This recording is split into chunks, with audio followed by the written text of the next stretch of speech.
Robert Morris Colonials on 7:30 a.m. WPIT Pittsburgh.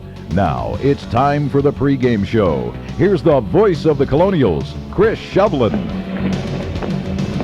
Welcome everybody to Welcome Stadium in Dayton, Ohio, where this afternoon the top-ranked Robert Morris Colonials take on the number 2-ranked Dayton Flyers in an NCAA Division I AA mid-major football contest here in Dayton. Chris Shovlin with Marty Gallosi as we bring you the pregame show featuring head coach Joe Walton. And, of course, the Colonials coming into the ballgame undefeated. Dayton only has one blemish on its record, but that came to Yale in a 42-6 loss. And, Marty, this is a classic battle, as everybody's been saying, number 1 versus number 2. You don't see it too often, but it's here today. Yeah, Chris, you're absolutely right. Everybody gets geared up for the conference season, but it doesn't even matter. This is a non-conference game, but these two teams are playing for the right to be ranked number 1 at the NCAA 1AA mid-major level. It's going to be very interesting to see how this whole thing pans out. I really believe that this is going to be Robert Morris's first real strong test, probably since Buffalo State back in week number 1. And you're going to go a long way to find a program as storied as Dayton's is at this level. So we'll see how things pan out. The Flyers have given up a ton of points this year. They give up 22 points a game, and they can't afford to get behind Robert Morris because that Colonial offense has speed to burn. Dayton may have the edge on size a little bit, but Robert Morris probably has the edge on speed. This one's a toss-up. And, of course, with the exception of Yale, Robert Morris is probably the toughest opponent that Dayton would have faced to this moment in time. So far, the Flyers dispatched Tiffin 35-12. They wiped out Ohio Northern in 8 of 52-31, lost to Yale 42-6. Beat Morehead State, routed them 55-14, knocked off Butler over in Indianapolis 43-26, and then beat the Governors at Austin Peay 42-7 last week. Meanwhile, Robert Morris did tangle with Buffalo State, and even though they're a Division III team, they're a national power at that level. Beat them 30-20 at Moon, knocked off Monmouth 23-7, wiped out St. Francis 63-0, and walloped St. John's in a surprise 43-6. Marty, that game last week was a stunner for this purpose and this purpose alone. We expected to see a tight ball game, a low-scoring game because of St. John's defensive prowess, but it never came to fruition for them last week, and the Red Storm got blown out. Yeah, there was a Red Storm, only it was in Robert Morris's favor. 26 first-quarter points for the Colonials that game, and really the game was on ice after the first 15 minutes. It was not in doubt after that. Sam Dorsett rushed for a career-high 158 yards, and that was earned him Northeast Conference Player of the Week honors. But, Chris, about this game, I really think that you look at the coaches in this game. I mean, do you have two better coaches around than Mike Kelly of Dayton and Joe Walton of Robert Morris? Mike Kelly is one of only 4 coaches to reach 150 wins by his 16th season. The other 3's last names, I don't have to give you first names, Switzer, Osborne, and Paterno. And then there's Joe Walton. He goes for career head coaching victory number 100 today. He has Robert Morris with 46 victories. He coached the New York Jets to 53 wins, and he goes for his 100th victory today. There are not 2 better coaches facing off in the country probably today than these 2 right here. And, Marty, I'm sure you can ask both of them, and both of them will say personal milestones mean nothing. It's team victories that they're looking for. That's exactly what Kelly and Walton are gunning for today. Yeah, they're gonna match wits. They've done so 4 times, and this is a rivalry that I know a lot of people are glad are happening. You talk about who you can play outside a conference, and a lot of teams try to hang their hats on who they play outside a conference. And I'll tell you what, Robert Morris only has 2 non-conference games. Buffalo State has been to the NCAA Division III playoffs 7 of the last 8 years, and Dayton is a perennial power. And, when you have those 2 non-conference games to play with, it doesn't matter who you're playing. If you're playing up, playing down, you're playing good competition, and the Colonials' record speaks for itself in that regard. All right, we're going to take a short 2-minute timeout. When we return, it'll be time for the Joe Walton Show, and we'll hear from the coach himself right here as the Colonial pregame show continues on AM 73 WPIT Pittsburgh and on the World Wide Web. Auto repair. Yeah. WPIT Pittsburgh. Well, they're calling the matchup between the Robert Morris Colonials and the Dayton Flyers in Dayton at Welcome Stadium this afternoon. It's a classic matchup, and Coach Joe Walton, it is indeed a classic matchup. You've got number 1, the Colonials, versus the number 2 Flyers in the country at Division I AA mid-major. And I don't know if it can get better than this. Well, it's, as I mentioned to the team, if you can't get excited about a game like this, sometimes you only have them once or twice in a lifetime. But this is the kind of game that coaching is all about, and the kind of game playing is all about. Robert Morris, of course, is undefeated coming into the game with a 4-0 record. You blew off St. John's 43-6 last.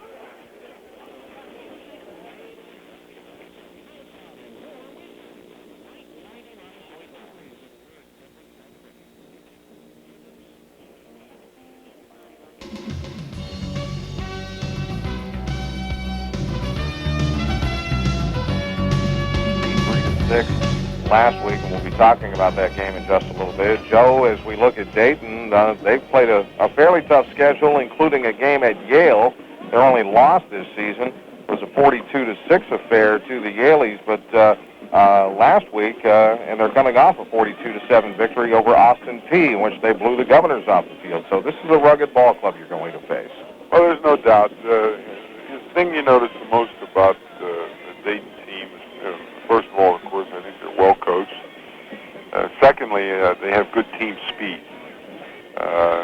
Especially their defense. They're not overly big on defense, but have a lot of team speed, and that always presents a problem. And then you look at the other side of the ball. Offensively, they have a really outstanding young quarterback who's playing very well. He's an option running quarterback, but he also throws the ball pretty well. So, it's going to present option teams are hard to play against if you don't play them all the time. Mm-hmm. And I know that the Colonials, down through the years, have had a little bit of trouble with option teams, but you've been able to handle them on occasion, and I'm sure that that's going to pose a threat today. But Kelly Spiker and their offense is going to be something to deal with. But fortunately, on the defensive side of the ball for Robert Morris, that's one of your strengths. Well, they've been playing well. I don't think they've played an offensive team the caliber of Dayton. Overall, with our 4 games that we played, I don't think any of the teams, are the caliber of Dayton. So, I've been telling the team all week that, we'll find out how good we are. How tough has it been to try to get a scouting report on Dayton? We know their starting lineup's tough, but they have played a lot of people, and a lot of people have touched the football for them. Well, similar to us, we've had a couple of games where, we've emptied the bench, and a lot of people have played.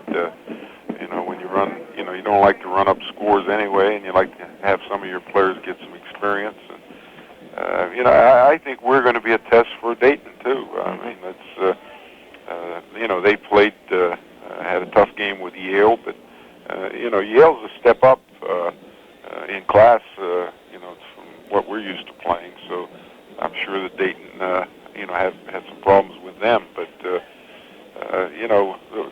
this kind of game, can show your team which direction you're going. We'll take a time out, and Joe Walton will be back with us right after we hear these messages. You're listening to Robert Morris Colonial Football. WPIT Pittsburgh. We're back with head coach Joe Walton of the Robert Morris Colonials. Today it's number 1, Robert Morris versus number 2, Dayton in Division I AA mid-major football. And, Joe, you guys pack a wallop and bring a load to Dayton as well. They're going to have to take a real critical look at you, and I'm sure they know what's coming into Welcome Stadium today. You're 4-0 now after a big 43-6 win over St. John's. And a week ago at this time, you and I were contemplating on what the Robert Morris St. John's game would look like, and we thought it might be a closer game. Well, I think we might have overestimated their defense a little bit. They certainly had good stats and a good record, and had a lot of kids back from last year. They were Division I AA overall, defensive leaders last year, and had most of their kids back, all but one. So, it was hard to judge, and I think it was the best game that our offense, as a complete group, has played so far this year. We jumped on them pretty quick, and they had a hard time recovering. Boy, the defense almost kept that goose egg on the board, too, except for that late touchdown, and it came against third, fourth-string players on a goal line stand, of all things. Yeah, and if you look at the video, it's pretty close whether he scored or not. Of course, I'm not getting on the officials, of course, but it was, we feel a little sorry for St. John's, I think. Mm-hmm. I hear what you're saying, and it did take them a while to unpile that to make sure that the call was officially made as well. 43-6, Robert Morris last week. Sam Dorsett, 21 carries, 158 yards, 2 touchdowns. Tim Levchik, 13 of 22 passing, 165 yards, 4 touchdowns, no picks. It seems like, as you mentioned, the offense is really clicking, and it was your best performance of the year. But really, when you look at it, you're looking for performance from 3 different facets, and that's offense, defense, and, of course, the specialty teams. Well, we spend a lot of time on special teams, Chris, and I tell the kids every year that if you play a 10-game schedule, there's 4 games that will either be won or lost by the special teams. That's how important they are. I think they've been doing a pretty good job. Once again, I think there's a little more team speed with the Dayton Flyers, and it'll be a good challenge for our special teams as well to perform. Certainly, we want the special teams to be a positive aspect, for us, not a negative. Let's talk a little bit about the passing game while we have a chance. We seem to concentrate a lot on Dorsett and the runners, and you have a nice stable there this year again with Dante Settles backing up Sam, and of course Nick Daniel, who can run and catch, Ryan Swafford, who's his backup. But the receiving corps has come on well. Opio Gary, of course, has caught quite a few balls so far, and he's averaging over 20 yards per catch. And all of a sudden, the tight ends are really starting to play well. Brent Hockenberry, in particular, has come on well for you. Yeah, we're very pleased with Brent, and he's been doing a good job for a freshman. That's one of my concerns today. As a matter of fact, we've had a lot of problems with the tight end position these last 2 years. Brent pulled a muscle in practice on Thursday. We've been icing it, trying to keep resting him. We won't know till game time today if he's going to be available. But he has been really making good progress. Andy Gill is a good, steady blocking tight end, and he's got pretty good hands. Doesn't have the speed that Hockenberry has, but between the two of them, they've been making good progress. I'm just a little concerned about Brent for today's game. And of course, back to the wideout spot, I don't want to neglect Sean Martin and Ryan Fulmer. They've come on and played pretty well. Martin's now able to keep his hands on the football, which helps out. Well, we knew all along that he had good hands. Sean can catch the ball very well. It's mainly concentration.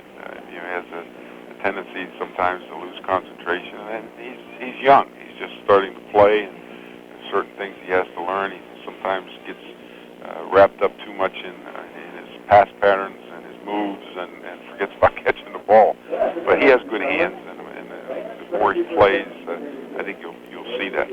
Coach Joe Walton here in the pregame show with me, and you stay tuned. We're coming back with some final comments from Coach Walton about the Dayton-Robert Morris game, which comes up immediately following our pregame show. You stay with us. We'll be back in a couple of minutes right here on the Colonial Football Network. WPIT, Pittsburgh. Chris Shublin with Marty Galosi this afternoon at Welcome Stadium in Dayton, Ohio. The Flyers hosting the Robert Morris Colonials. Coach Walton is continuing to speak with us here in the pregame show today. Coach, I know last week you moved some people along the line of scrimmage. Dan Zimmerman got a start. I thought he played pretty well from what we could see from the booth. He replaced Kevin Wakas last week, who was out of town for a wedding in the family. And Adam Sowers was banged up, but he did get the start last week against St. John's, and just wondering about the health and the well-being of the offensive line right now as you head into this critical game today. Well, you're correct in saying that Dan Zimmerman did an excellent job filling in for us. Played a very good game, and it was pleasing to see because that gives us a little more depth now in the offensive line that we didn't think we had. So he came through, and Kevin is back, of course, from his brother's wedding. So the offensive line is in pretty good shape right now, and Adam Sauer played well, even though he didn't practice all last week, and came out of the game pretty good. Joe, one thing about the Robert Morris Dayton game, down through the short history of Colonial football, they've always been tough games. They've always been close games. The Flyers hold a 3-1 series lead right now, but you can expect anything today, and it's always been one break that seems to have made or broken a team in this series so far. Well, that's usually what happens when it's a close ball game, when two teams are pretty equal. You know, there's going to be a play or two during the 60 minutes that can shift momentum or stop momentum, and that's the way football is. Joe, good luck to you this afternoon. Your top-ranked Colonials get set to take on the Dayton Flyers in just minutes from now. It should be a real war out there on the football field. We're hoping that the Colonials come out of this one still undefeated, and we'll talk to you after the ball game. All right, Chris, thanks. Head coach Joe Walton of the Colonials. Stay tuned. Marty and I will set the starting lineups for you here from Welcome Stadium in Dayton right after these words on the Robert Morris Colonial Football Network. This is a degree from Robert Morris College. Trucking, the safe carrier, proudly serving the metals and building construction industries since 1981. Hometown Pizza, delivering to the RMC campus. John Soretti Chevrolet. Welling Fruhoff Management Consultants. DeBolt Unlimited Travel. Parkhurst Dining Services. Pennzoil 10-minute oil change in the West Hills Plaza, Moon Township. Travelers Service Company.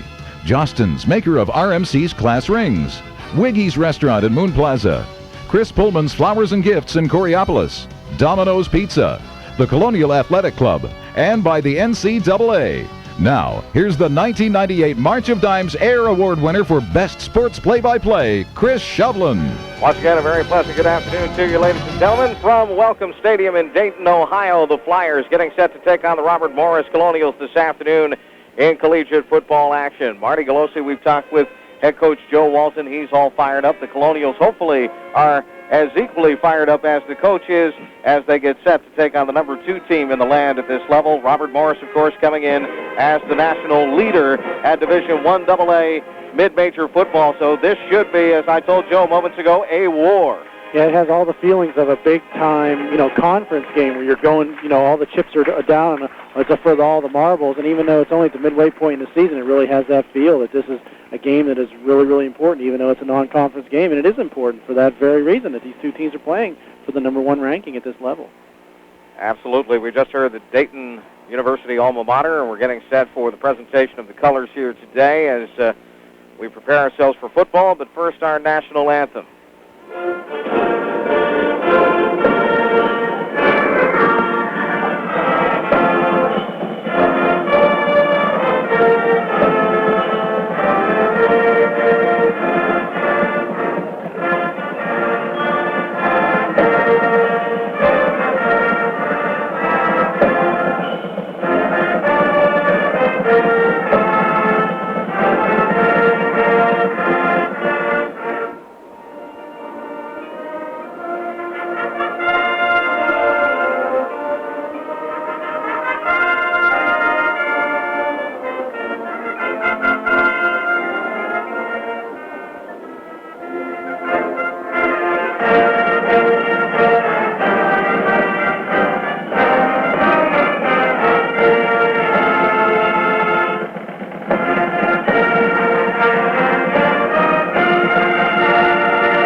No question about it. The football fans here in Dayton, Ohio can appreciate good football no matter what level it is played. And here today, we've got a near-capacity crowd on the home side. And, of course, a lot of folks have made the trek over from Pittsburgh and beyond to the hometowns and Vales from where the Colonials hail here today, as we've got a pretty nice crowd for Division I AA mid-major football. Let's take a look at the starting lineups. First of all, the offense for the visiting Robert Morris Colonials of Pittsburgh. Sean Martin will be one wide receiver. Opie O'Gary will be the flanker to the right side. On the left side, at tackle, it'll be Pat Lindbergh. The left guard will be Dan Zimmerman, the graduate of Hopewell High School. Mark Leonard will anchor the line at center. Adam Sowers, also from Hopewell Township and the high school there at the right side guard spot. Scott Konchak will be the right tackle, and Andrew Gill will get the start at tight end. We'll see Brett Hockenberry in there in the double tight end set from time to time. Tim Levchick from Ford Cliff, Pennsylvania, and Ford City High School. 53 of 89, 638 yards, 11 touchdowns, 4 interceptions on the season. Will start at quarterback for the Robert Morris Colonials. He has done so since his freshman season. Nick Daniel is the fullback. Sam Dorsett, who leads the team in rushing with 80 carries and 480 yards, will be the tailback. They'll be backed up by Ryan Swafford and Dante Settles, respectively. For Dayton, they'll run out of a 52 defense. Burke Meyer and Jeff Swanson will be their defensive ends. Andy Bentley and Dan Schmidt are the tackles, and the nose guard is Alan Sanders. Brad Van Vliet, a powerful linebacker, will be one of the men in that 52, and Andy Vertelbeck will be the other backer. Travis Doberman and Marcus Colvin are the corners. Bill Tillman and Brad Schuster are the safeties, and we'll also see Marty McNamara in that defensive backfield from time to time. He's one of the leading tacklers on the club. When Dayton has the football this afternoon, Randy Hemmelgarn will be the starting wide receiver. He has 6 catches, 162 yards on the season so far. Ryan Jones in with 3 balls, and 67 yards will be the other wideout. Matt Macy and Eric Willman will be the tackles. John Zimmerman and Sean Eddy are the guards. Tim Bates and Kevin Borgadin will be the tight ends, and the center today is Brian Tracy. Kelly Spiker, a redshirt freshman, is their quarterback. David George and Jermaine Bailey are the running backs under head coach Mike Kelly. Defensively for the Colonials today, Brad Carrot and Matt Grayson will be the ends. Chris Young and Murray Poole, the tackles in their 43D. Craig Herlin, Jamon Riff, and Brad Miller are the linebackers. Nick Downs and Joe Austin are the corners. Ray Thomas and Jason Hempstead are the safeties. Marty, I mentioned number 9, Kelly Spiker, the quarterback of the Dayton Flyers. With him, they go places. They move the football. They're an option attack team, and they think they're going to come at the Colonials today running that option play. Yes, passing not the forte of these Flyers. It really hasn't been under the leadership of Mike Kelly for the past 20-some-odd years. Kelly Spiker on the year has only attempted 52 passes in 6 games, and as a team, Dayton has only attempted 62 passes overall. So, yes, Dayton does come at you on the ground. Jermaine Bailey, as you said, Chris, 106 yards a game rushing. He can play a little bit for these Flyers. And Bailey, like Sam Dorsett in the Northeast Conference, leads the Pioneer Football League with that 106 yards per game. Of course, Sam up around 120 yards a game. So very similar in that regard. But I think if the Colonials can get out on top early, they really do force Dayton's hand a little bit. I'm not sure the Flyers have played from behind a lot this year, with the very exception of that Yale game that you alluded to earlier. But then again, neither has Robert Morris. They are always playing from ahead, but I think the Colonial passing attack is a little more poised, a little more experienced than Dayton's with Spiker there as the freshman. But, you know, it's going to have to see how this one plays out. A lot of times the best game plan can go to heck right away. So Robert Morris puts his 11-game winning streak on the line today, and of course, as we maybe alluded to earlier, the 11 games that Robert Morris has won in a row is tied for the longest in NCAA Division I with Davidson and Nebraska. The Colonials have not lost a game since September 18th of last year, and that was at Valparaiso, who, like Dayton, is a member of the Pioneer Football League. So great college football game today between the Colonials and the Flyers. And a spectacular atmosphere for college ball as well. Right now, the captains of both clubs are meeting at the center of the field. Robert Morris, the visitors, here today with their white jerseys, blue numerals with red trim. The words Robert Morris, the name of the college, emblazoned across the chest. The Colonials wear white helmets with the RMC Athletic logo on each side, and blue pants for the second time in as many road games this season, and the second time in their brief football history.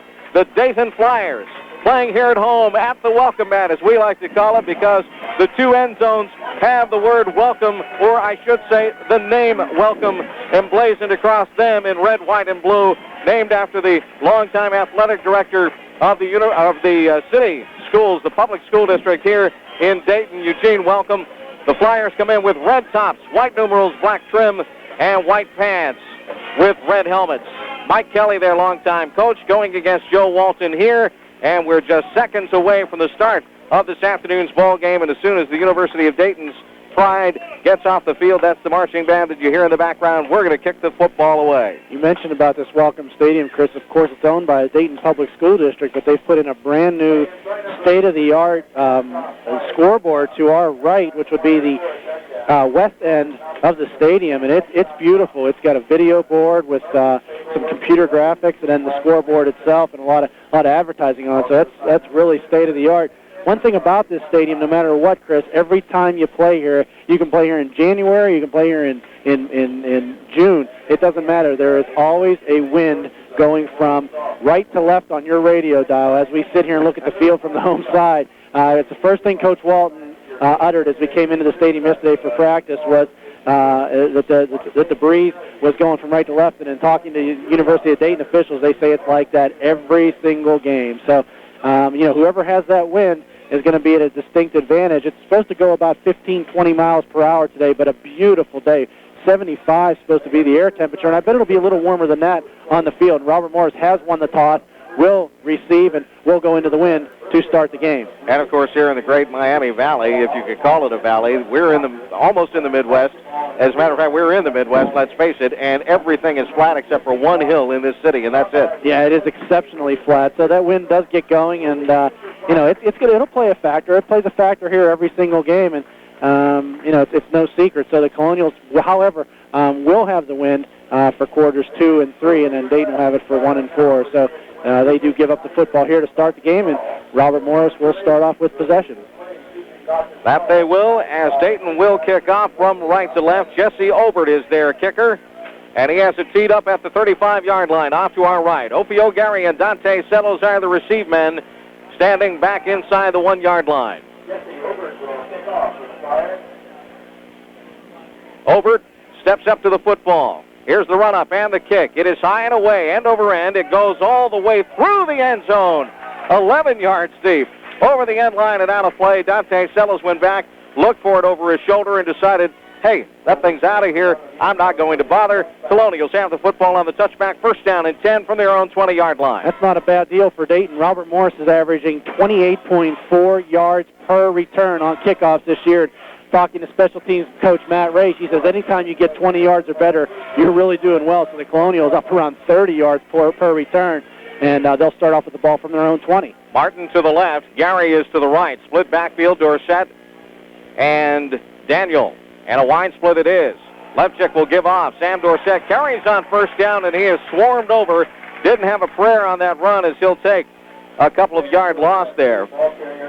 Well, there's your wake-up call, Chris, right there. You know what kind of game you're in for. Brad Van Vliet coming up and supporting on that tackle, and the Dayton Flyers getting good penetration up the field. Robert Morris tries to go off right tackle, and Sam Dorsett caught for no gain. Second down and 10 as Bert Black brings down Dorsett on that first play from scrimmage. We're just underway here at Welcome Stadium in Dayton. Now Gary to the right side. The flanker steps up to the line. Tight end comes off. That's Gill going in motion out to the left side.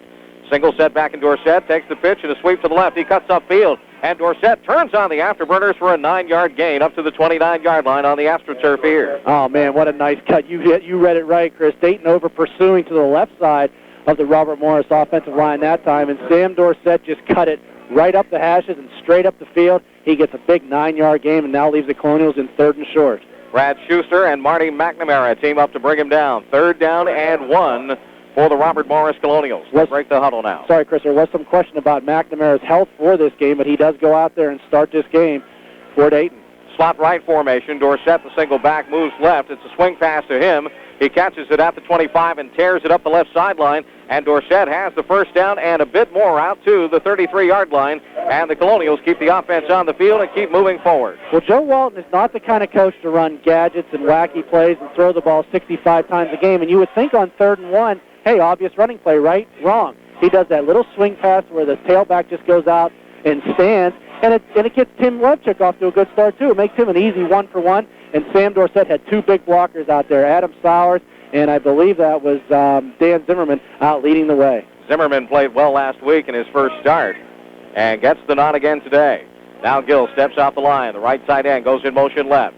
Dorsett will follow him with a run. And Dorsett tripped up at the line, falls forward for a gain of maybe 2 as quickly the line of Dayton breaks down the Colonial line. Alan Sanders was leading the way, came in there head first.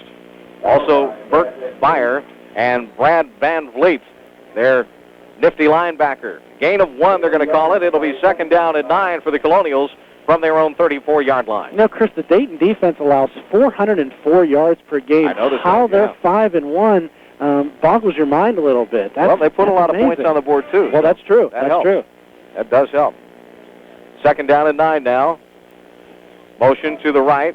Martin, the give to Dorsett, runs left, and Dorsett is punished as he came over the left tackle spot. Founded by Bertback once again. Well, Sam gets the lion's share of the work on the ground in this Robert Morris offense. I mean, when you look at the stats, he's carried 80 of the 160 times that Robert Morris has had a running play coming into this game. So there's no secret about who the Colonials are going to go to on the ground, although now they are in 3rd and long. Gain of 2. It's 3rd down and a little more than 7. Here is Levchik to throw, and it's almost picked off. Marcus Colvin stepped in front of the intended receiver. That was tight end Brent Hockenberry about 10 yards downfield. And Colvin that time, I think, was surprised. Fortunately, the ball was delivered sharply and crisply by Levchik, and it did not give Colvin a chance to grab it. Right, I think Brent Hockenberry really needed to take one step back closer to his quarterback. However, Chris, I'm not even sure he had enough to get the first down if he had to do that. So, almost an interception for Colvin there. 4th down and 7, and Jeff Carlo comes down to punt for the Robert Morris Colonials now.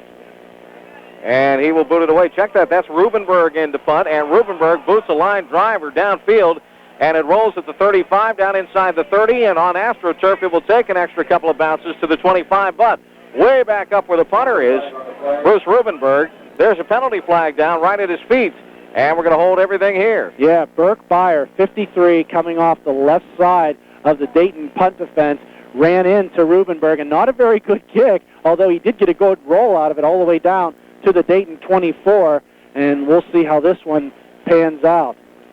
Just underway here at Welcome Stadium. 11:54 to play in the first period. There is no score between Robert Morris and Dayton. The Colonials were punting away the football after their first possession, but now it looks like they may have it back here as they're talking with Reggie Chambers of the Colonials. I will get the call from the referee. On the defense, decline. First down for Dayton at the end of the kick. Robert Morris apparently couldn't get the first down, so they declined the penalty. Right, so they go ahead and let that one ride and go ahead and pin Dayton down inside their own 25-yard line, so the Flyers will take over right there. So, from the 24-yard line, the UD Flyers have the ball for the first time today. Now we get our first look at Kelly Spiker, the redshirt freshman quarterback. 580 yards passing, 489 yards rushing. Here he comes. He's going to give off, and the running back is Jermaine Bailey sweeping to the left side. Bailey finds a seam, gets over the 30 up to the 35-yard line. He's ahead to the 36 for the first down and tackled from behind on the play by defensive end Matt Grayson, who had to chase him down. Not a good sign for the Colonial defense starting off. Craig Herlin had it dead to rights in the backfield, and Bailey was able to sneak away, and he goes up and gets the first down. He almost broke it for even longer than that. You have to wrap him up. Gain of a dozen on the play from the 36-yard line. Dayton has it first down and 10 in their own territory, moving left to right. Or I should say right to left. My apologies. Now Spiker running the option. Here's a pitch. Bailey fumbles the football, dribbles it back into his own midst, and immediately he is grabbed around the shoulder pads and thrown down on the play by the Colonials. They came and got him that time. They saw the fumble, and Brad Miller was the man who marked him in the backfield and took him away. The pitch looked okay. Spiker running the option right, took 3 steps to his right, and it looked like the pitch was okay. I'm not sure if Bailey just took his eyes off of it, and we're looking at the instant replay. It was right in his hands, right between his numbers, and he did go back and pick it up instead of falling on it, tried to get something out of it, but he did lose yardage, 6 yards to be exact. Second down and 16 now, thanks to Brad Miller and the Colonial defense. Here's an eye backfield, and Spiker will roll left. He wants to throw, now tucks it in. He's hit, stumbles, and now breaks 2 tackles. He runs upfield to the 45, the 50, into Robert Morris territory to the 45, and tripped up at the 42-yard line. That's how dangerous Kelly Spiker is, and we've seen it firsthand here as Jason Hempstead, the safety, was forced to make the tackle on the play, but a big gain for Dayton. Not only that, Chris, but we have not seen a quarterback as mobile as Kelly Spiker this year. You know, there was a possibility that he was going to start against Robert Morris last year, a game won by the Colonials back in Moon Township, 34-7. But instead, Jason Arling got the start. He completed only 5 of 13 passes for 79 yards, and the Colonials cruised to the victory. But Kelly Spiker, we knew he had pretty good moves, and he showed it right there. He's a redshirt freshman. And that win by Robert Morris last year, the most decisive score in the history of this short series. Here's the run over to the right side. David George, the fullback, carries this time. Tries to turn the right corner. Does so for a short gain. He'll take it inside the 40 and ahead to the Colonial 37-yard line. Ray Thomas, Smoke, was the man who put the heat on him that time, and it's a little more than a short gain, a 5-yard pickup, actually, for David George. And it's 2nd down and 5 for the Flyers. 28 yards for Spiker on that carry 2 plays ago, and Robert Morris is going to have to keep him in check before this day is over. Kelly Spiker. Double guard is left. Jones to the right side. They're going to keep it on the ground. Jermaine Bailey will run it off the left side, and Bailey slips through the line and is able to pick up 5 yards and an apparent first down before Jamon Riff, the linebacker for the Colonials, wraps him up. But again, he moves the ball forward to the Colonial 32, just inside of that point, and it is another UD first down. Well, this is getting interesting, Chris. With Dayton on the move in Robert Morris territory, the Colonials have not allowed a single point in the first half in the last 3 games. You got to go all the way back to the Buffalo State game back on September the 2nd to find the last time Robert Morris allowed a point in the first half, and that was 14 they allowed. 16-14 they led at halftime in that one. First down and 10, Dayton ball, out of the eye. Spiker runs the option to the right side. He keeps it, now pitches late. Bailey makes the grab down near the knees, and he's able to scoop it up and turn the right corner for a positive gain of about 3 yards. Brad Miller came up and put a pop on him. Also in there was Brad Carrott, the Moon Township native, but it's a gain of 3 for the Dayton Flyers down to the Colonial 28-yard line. Reggie Chambers was there to help out as well. Chris, you have philosophies when you're coaching. You're either a passing team, you're a running team, you're balanced, whatever the case. Mike Kelly is an option guy. He likes to run the ball. And I'll tell you what this can do. This can wear a defense down. Already, Dayton has run 6 plays in this drive, 7th play of the drive coming up. And the give straight up the middle to George. And a quick opener, and George barrels through there all the way to the 19-yard line. He'll pick up about 7 yards on the carry, make it 8, and he has a first down. And Dayton has the ball inside the Colonial red zone now at the 19-yard line. 1st and 10 Flyers. 3 first downs for Dayton on this drive, a drive that started all the way back at their 24, now in the Robert Morris red zone at the Colonial 19, and they've done it completely on the ground. The one pass they did try, Kelly Spiker tucked and ran for a gain of 28 yards. George, the fullback. Bailey is the tailback in the eye. Spiker turns and pitches. It's Bailey around the right side end, inside the 20 to the 15. Falls forward to the 14-yard line on a spin move, and he's brought down by Smoke Thomas out of the secondary for Robert Morris. Well, they found something on that right side that they like, and they're having success there going over that side of the Colonial line. And they've been running right-handed the whole time. The only time, again, they ran left was on the pass attempt by Spiker as he rolled out left and then tucked it back and ran right. Gain of 5, 2nd down and 5 for Dayton at the Robert Morris 14. Spiker turns, fakes the handoff, now pitches to Bailey. Again, he bobbles the ball. Bailey gets by Craig Hurling, cuts to the 15 to the 10, and again dives ahead to the 9-yard line. Craig Hurling stayed at home that time, but Bailey put a move on him and juked him out of his shoes and was able to get around that left corner. And finally, Bailey was brought down by Reggie Chambers, but it appears to be another Dayton first down inside the Colonial 10. We talked about Robert Morris's team speed. Dayton showing a little team speed of their own. Jermaine Bailey, who's rushed for 100 yards in each of the last 5 games, he's on his way to making it 6 in a row. He's up at 21 yards in 5 carries already. Now Dayton comes up tight to the line at both ends, a full house backfield. On 3rd down and short, the give is to the fullback George, and George will dive ahead off left tackle and pick up yardage down to the 7-yard line. He'll gain 3 and get the first down. It'll be 1st and goal for the Flyers with 6:44 to go here in the first period of play.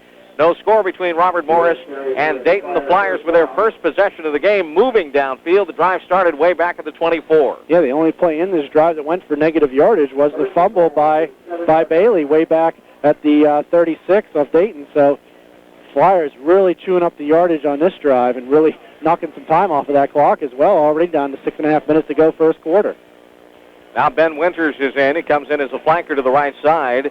Jones is to the left. Pitch sweep. Jermaine Bailey around the right side corner. Turns it to the 5. He's into the end zone. Touchdown Dayton with 6:17 to play here in the first period of play. The Flyers score. Jermaine Bailey from 7 yards away. Great block out on the right side by number 21, David George, leading the way. He took away Smoke Thomas as Ray was coming up to try to make that tackle from his strong safety position. Didn't blow him away, but just got in his way enough. Allowed Jermaine Bailey to turn the corner and go in from 7 yards out.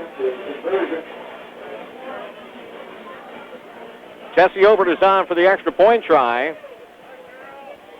Gets a good snap. Placement is perfect. The kick is on its way. It's high, and it's no good.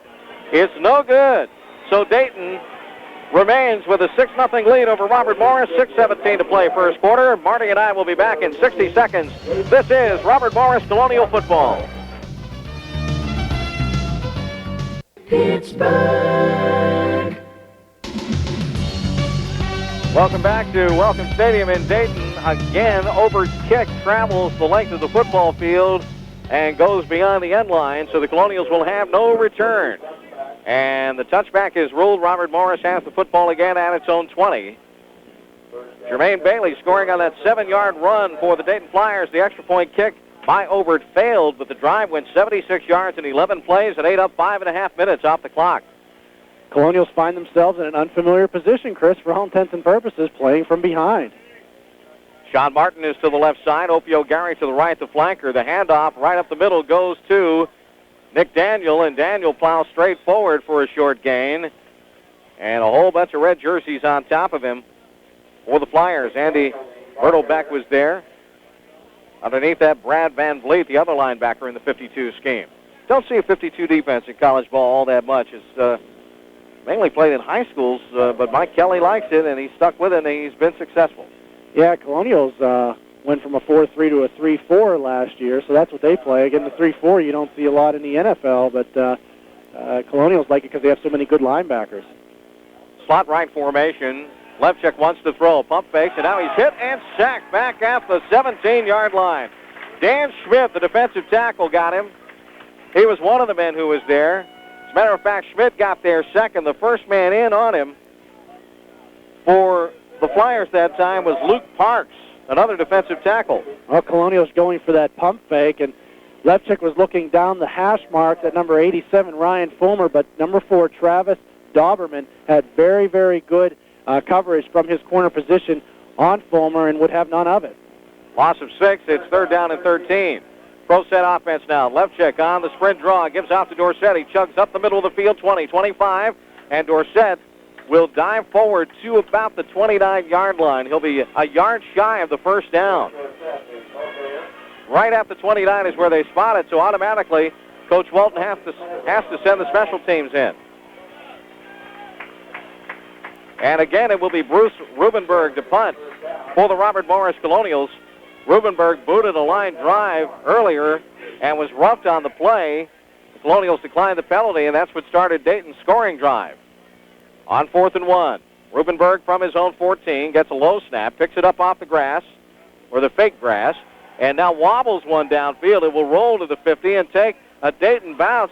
And finally, the Colonials were able to trap it as Craig Herlin went all the way to the Robert Morris 49 to get it. So the Flyers will have just beautiful field position with which to work.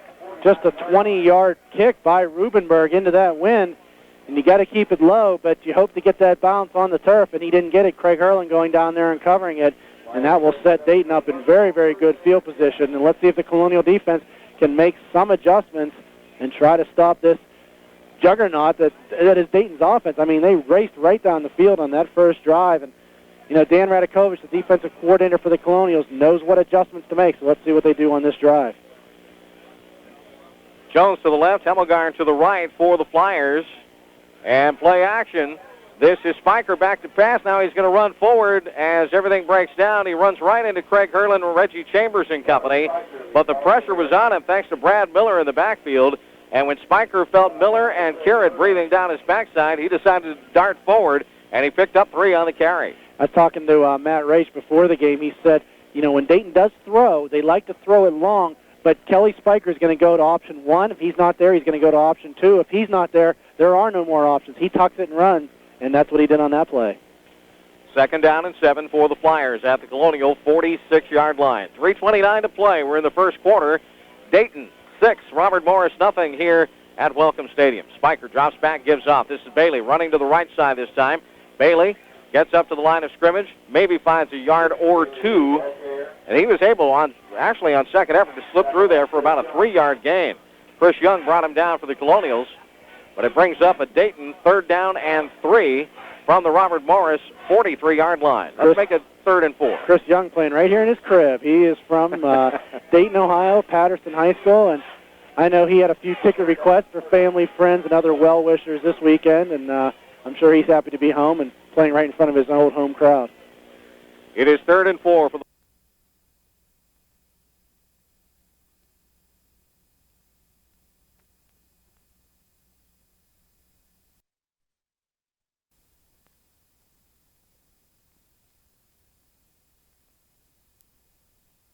Colonials last year was 71. He was a first-team All-Northeast Conference player. He was first-team All-American by Don Hanson's Football Gazette. And, of course, he leads Robert Morris in tackles this year with 33. And Dayton's going to go for it, and they are very, very good on 4th down this year, Chris. 9 out of 10 on 4th down are the Flyers.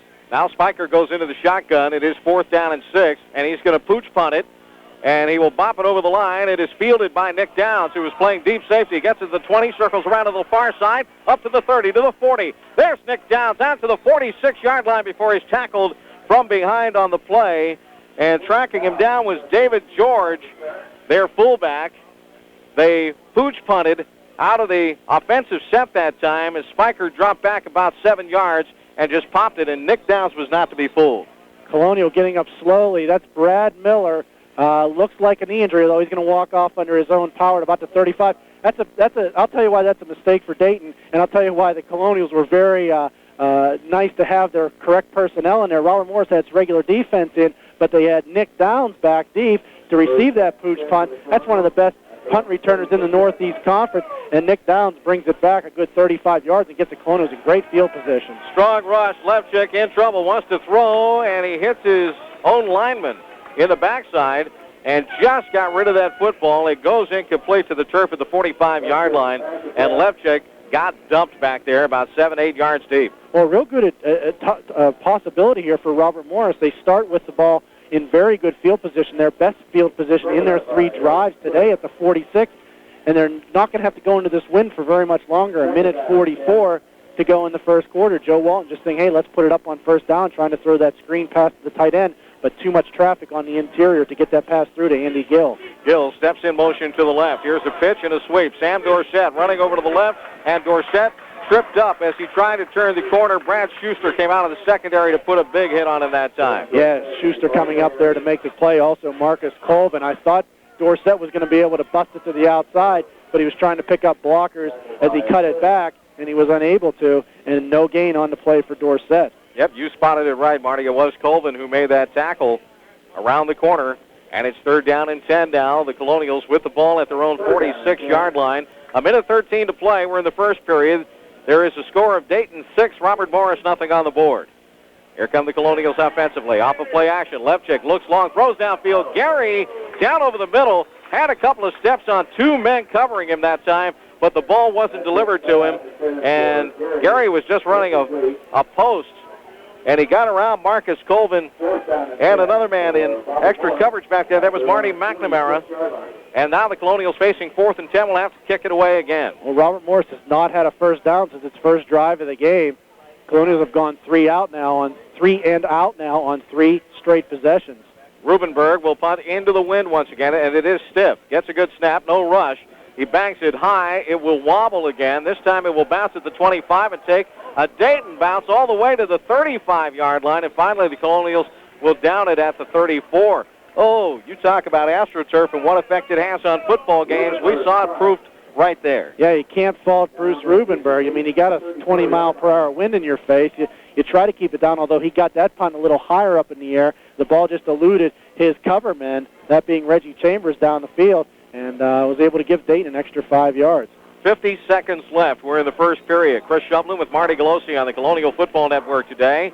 The Flyers have a 6-0 lead over Robert Morris on Jermaine Bailey's 7-yard run on a 76-yard drive that went 11 plays and chewed up 5.5 minutes off the clock. The extra point kick was missed. Kelly Spiker comes in with a pro eye.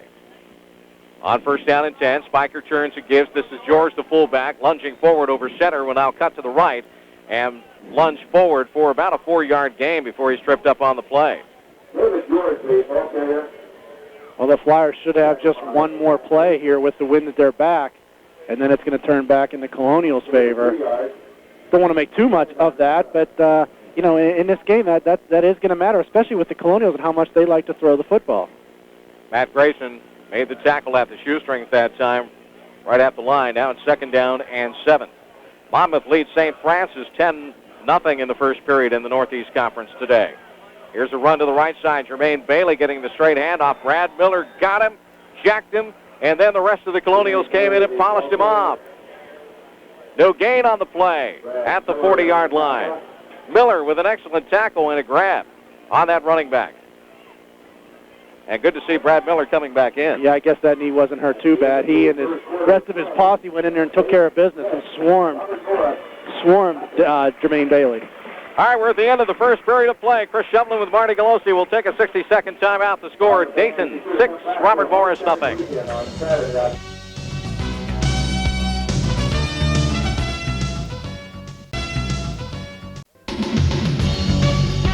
Getting set for the start of the second period of play here at Welcome Stadium in Dayton. Flyers lead Robert Morris 6-0. Now shotgun formation. Spiker back to pass. Swings it out left side. Bailey makes the grab in the backfield. Tries to turn the corner. Does so. And he slides forward to the 45-yard line. He'll be shy of the first down by about a yard on the play. But Bailey has some afterburners himself, does he not? Yeah, he's got some moves. This is clearly the quickest tailback the Colonials have faced, in addition to the quickest quarterback in Kelly Spiker. Dayton, the last time they had a 4th down situation, decided to pooch punt the football. They still have the offense out there. Now they're making some changes here. And they have brought their punter out onto the field, or have they? No, they're not. They've got a jumbo package coming in, and the offense is out there on 4th down and 1 from their own 45-yard line. They are challenging Robert Morris's strength, their defense. Here's Spiker taking the snap, a dive play over the middle, and Dayton has the first down at the 46-yard line, or so it appears. Is that David George going over the top of the pile? Yes, it was George, the fullback. And it was a nice vertical leap right over the middle of the line. On the bottom of it, Brad Miller, Matt Grayson for the Colonials, and now the officials will call time to bring the chain crew out to measure the down. I think from our vantage point, though, Marty, he got it. Yeah, they're going to measure, but I think you're right, Chris. David George, the second-team All-Pioneer League fullback last year, getting the carry. He doesn't get a lot of carries, but he got one there, and that was a big one, giving Dayton the first down. We said that they're good on 4th down, makes them now 10 out of 11 on the season. You always talk about how important 3rd down conversions are, but Dayton now with 10 out of 11 on 4th down this year. 14 minutes, 6 seconds left here in the second period of play. We're just underway in the second quarter. Dayton with a 6-0 lead over the Robert Morris Colonials on a beautifully sunny afternoon here at Welcome Stadium. First downs now, Dayton 5, Robert Morris just 1. Rollout pass, Spiker wants to do so, and he will be grabbed about the jibs by Brad Miller and tossed to the carpet at the 39-yard line. An excellent sack by Miller, the linebacker for the Colonials. That is a loss of 7 yards for Dayton. And good coverage downfield on 98 A.J. Cohen by Nick Downs. And I'm really not sure, Chris, that we have seen Randy Hemmelgarn, the starting wide receiver for Dayton, number 2. I'm not sure that we've seen him at all today. Cohen in there in his place, and I'm not sure what the story is on Hemmelgarn. I thought I saw him in there earlier. They do have Jones, or I should say Winters in there with Jones right now. And again, Dayton's going to try to run the ball And darting forward is Jermaine Bailey. Bailey was hit in the backfield by Brad Garrett, bounced off him, and was able to slip forward for another 3 yards. But it will bring up 3rd down and 14 for the Flyers now. They have the football at their own 42 with 12:54 on a running first half clock, and they lead it 6-0. I do see a number 2 on the sideline for the Flyers, but like the Colonials, they have so many duplicate numbers because they have so many players. That could be Himmelgarn, but I think that's Chuck Harris. He's a backup defensive back. Okay. Try to keep tabs on that. On 3rd down and long, Spiker back to pass. Carrot chases him, and now he's flushed out of the pocket. He's going to run forward, and finally Reggie Chambers grabs him after he gains 2 yards after all that running. He was chased deep into the backfield, out of the pocket to the near side, and then he darted forward before Chambers was able to grab him. It'll bring up 4th down and 12, and now the Flyers will have to bring their punter onto the field. Jeff Follis makes his first official appearance of the day. He's averaging 36.3 yards per kick, but this one will go into the wind. Nick Downs is back to receive for the Colonials, standing at his own 20. 10 men on the line of scrimmage for Robert Morris. Follis, low snap. He's able to pick it up. He bangs it into the air. Downs will call for the fair catch. It will bounce in front of him at the 30 and will roll all the way down to the 20-yard line, and Nick had to get out of the way quickly. He lost the ball as it was coming down and had to get out of there, but it cost the Colonials 10 yards. Well, this is going to take a little bit of a masterful defensive effort, and I do hand it to the Colonials. The last 3 drives, they have been able to shut Dayton down, but let's face it, Kelly Spiker and Jermaine Bailey are both quicker than anybody Robert Morris has on defense, possibly with the exception of Nick Downs, and Nick plays so deep in that cornerback position. He has so many responsibilities. You're not going to see him coming up and making a lot of tackles in the backfield, but Dayton is the quicker of the two when it comes to offense-defense. Colonials on offense now. Sean Martin, wideout, comes in motion to the left. Sam Dorsett will get the pitch, and he'll sweep it around the right side, and Dorsett turns it upfield for a 5-yard gain out to the 25-yard line. On the stop that time, Andy Bertelbeck. Brad Van Vliet was over there as well, and shaken up on the play. Andy Bentley will have to check out of the lineup at least for a play. Luke Parks will come back in and work as a defensive tackle for the Flyers. Dorsett now over 500 yards rushing on the season. Amazing, Chris. He had just 324 in 10 games last year as a freshman, but of course he was playing behind Donald Dorsey, so he's really come into his own this year, has Sam Dorsett. 2nd down and 6 after a 4-yard pickup by Dorsett, and again he tries to turn the right corner. That's the tight side of the field, and Dorsett is banged as he lunges forward for a couple of more yards out near the 29-yard line. He'll be shy of the first down by 2, and it'll be 3rd and 2 for the Colonials. Colonials keeping the ball on the ground. Tim Levchik now with 3 straight incompletions. The only pass he's completed was that little swing pass to Sam Dorsett. He's 1 out of 4 for just 4 yards.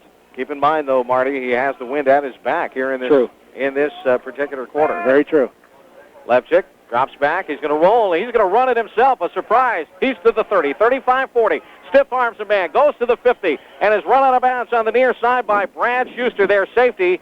Nobody in a red shirt thought that quarterback Tim Levchik would run the football here today, and as a matter of fact, he lumbered out of that backfield, but he picked up big yards and a big first down for the Colonials. And you can't get him off his feet. 6'6", 230 pounds. He had all kind of space out there, and a good block by the left side of the Colonial line on Burke Byer, and Tim Levchik rumbling down the sidelines. He goes out of bounds after a 23-yard gain. I'm going to guess that might be the longest running play of his career. I would not try to bet you on that one. It is 1st down and 10. Colonials with the ball. Levchik slants into the backfield, fires out to the right. Caught by Sean Martin with both hands.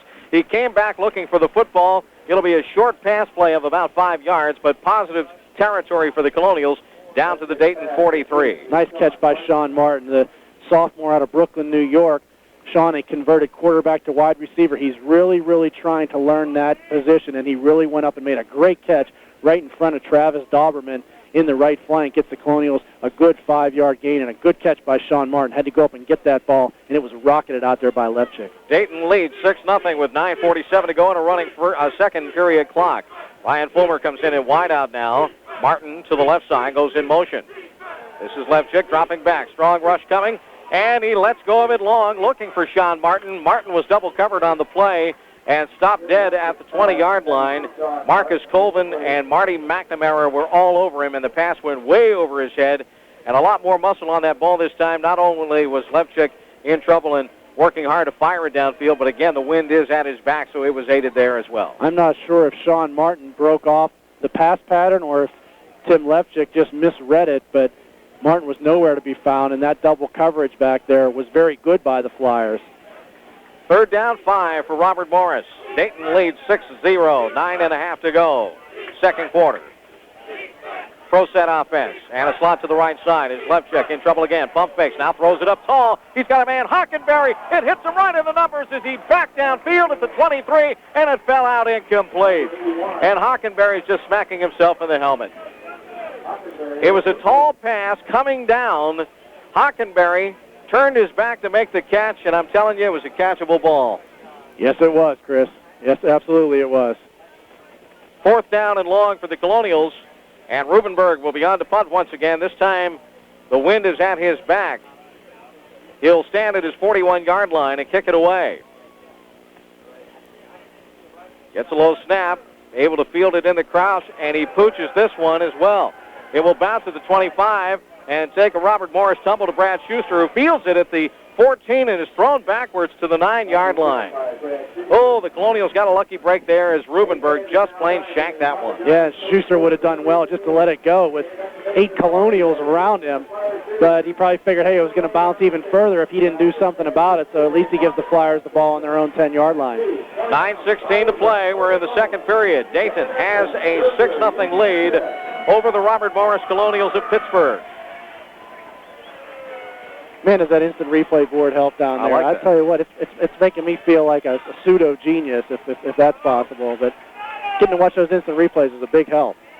George and Bailey are in the eye. Bailey gets the pitch, and the sweep goes to the left. He turns it up at the 5-10, breaks the tackle at the 15 to the 20. Oh, he's got one man to beat, and he can't get past Nick Downs because tracking him down from behind was Brad Miller. But that was a huge gain for Dayton all the way out to the 36-yard line. I'd like to say the Colonials are missing tackles, Chris. I don't like to say it, but I think they are. But I think a lot of this thing is this Jermaine Bailey is just so quick, and once he gets those feet moving up the field, he's able to run away from the linebackers, and that means that the defensive backs have to make the stop. 26 yards on the carry for Bailey that time. Now 11 carries for 56 yards here just midway through the first half, midway through the second quarter. Spiker, option to the right. Bailey gets it, and this time he's going to be trapped in the backfield by Jamon Riff. The linebacker for the Colonials read it perfectly, came in, and swarmed over Jermaine Bailey for a loss on the play. Yeah, Jamon Riff will be in the middle of the action before all is said and done.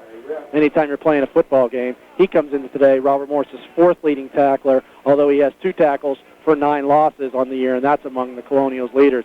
He plays that left inside linebacker position, and he roams that line of scrimmage, and he tries to get back and make tackles in the backfield. He catches Bailey on a 2-yard loss. 2nd down and 12. Now Bailey will run it on the straight give from Spiker, and he'll take it back up the middle. He might find a yard of that back, and they will spot his progress up to, well, close to the original line of scrimmage, which was the 36. So a gain of close to 2 on the play. Reggie Chambers was there to read that one. And with 7:48 to go in the first half, Dayton continues to lead Robert Morris 6-0 here in a game that matches the Northeast Conference team, the defending champions of the conference, the Robert Morris Colonials, against the Pioneer Football League's cream of the crop, the Dayton Flyers. They're ranked 1 and 2 in the national rankings right now, Robert Morris and Dayton. On 3rd down and long, big blitz coming, and Smoke Thomas and Matt Grayson come in and swarm over Spiker and put him away at the 27-yard line. Well, that's the way you do it. You don't give Kelly Spiker time to think, because if he does, he can get away from that rush. You know, Joe Walton and Dan Radakovich do something very interesting that time. They go ahead and send the blitz instead of sending their big old lineman up the field. You send Smoke Thomas, and then Matt Grayson comes in to help clean up, and they get the sack on Kelly Spiker, a loss of 7 on the play. 4th down and 17 to go. And the punter is in, and he's able to get this one away with a rush. And Fallis skies it downfield. Nick Downs calls for the fair catch and grabs it at the 44-yard line in Colonial territory. 6:43 to go. We're in the first half, 6-0, Dayton in the lead. Are you wondering when your future is ever going to begin? Well, that answer is easy. Your future starts in October. That's when Robert Morris College holds its open houses for undergraduate students.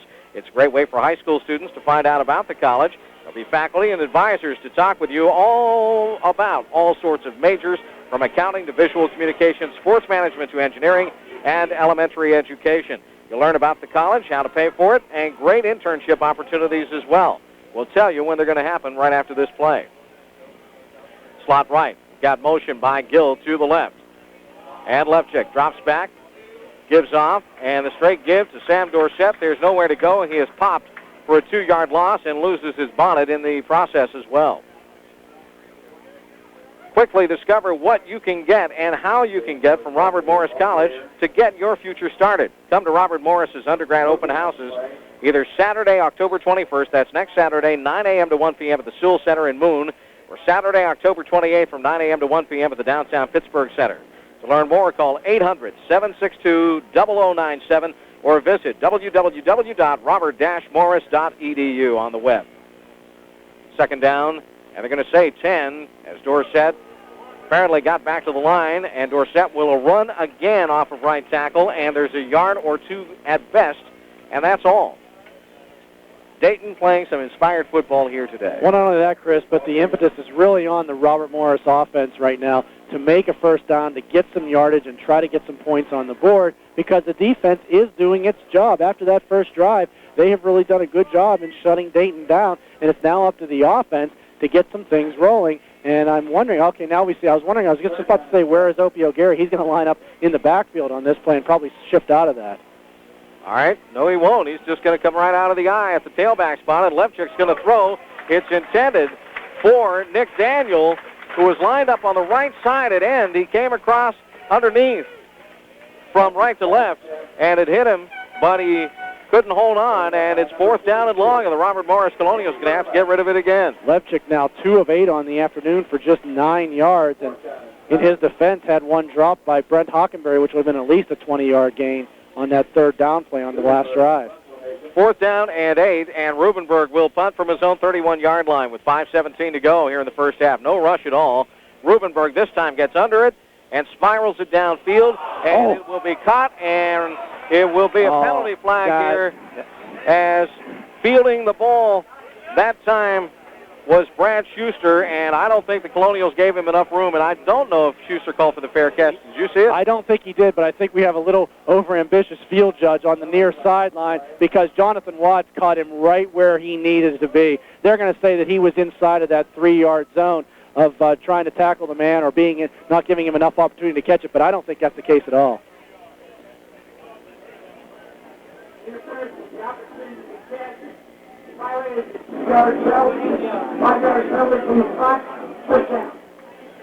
Well, that's a 5-yard mark-off from the spot of the foul, so they'll move the football to the 20. So it's not all that damaging, but I agree with you, Marty. I thought that the Colonials, and in particular, John Watts, had given Schuster enough room. I was just wondering if he had called for the fair catch. He did not wave the hand. I just thought he timed it perfectly. Spiker has the offense on the field again, and Bailey will take the handoff and run it straight up the middle to the 22-yard line for a short gain. Chris Young is underneath the pile. So is Brad Miller for the Robert Morris Colonials. Well, we've watched Dayton now 4 times, Chris, this being the 5th, and we know they're not a team who's going to make a lot of mistakes. If you're going to beat them, you're going to have to go out and beat them. And they're not going to turn the football over. You can't sit there and wait for an interception or a fumble, because they're not going to throw the ball very much, number one. But number two, they're probably not going to fumble a lot, too. So the Colonial defense is going to have to keep working and keep hoping that the offense can get things in gear. Play action and a rollout. Spiker wants to throw. Now he's going to tuck it in. He's hit once, breaks one tackle. Shamon Riff turns him around, and finally Chris Young polishes him off for the Robert Morris Colonials. I think it was either Carrot or Miller who hit him in the backfield, and he was able to spring away from that tackle. I think it was Brad Miller, but he didn't get back there and break down to try to make that tackle. He tried to take down Kelly Spiker high, and Spiker was able to break away from it and move up the field.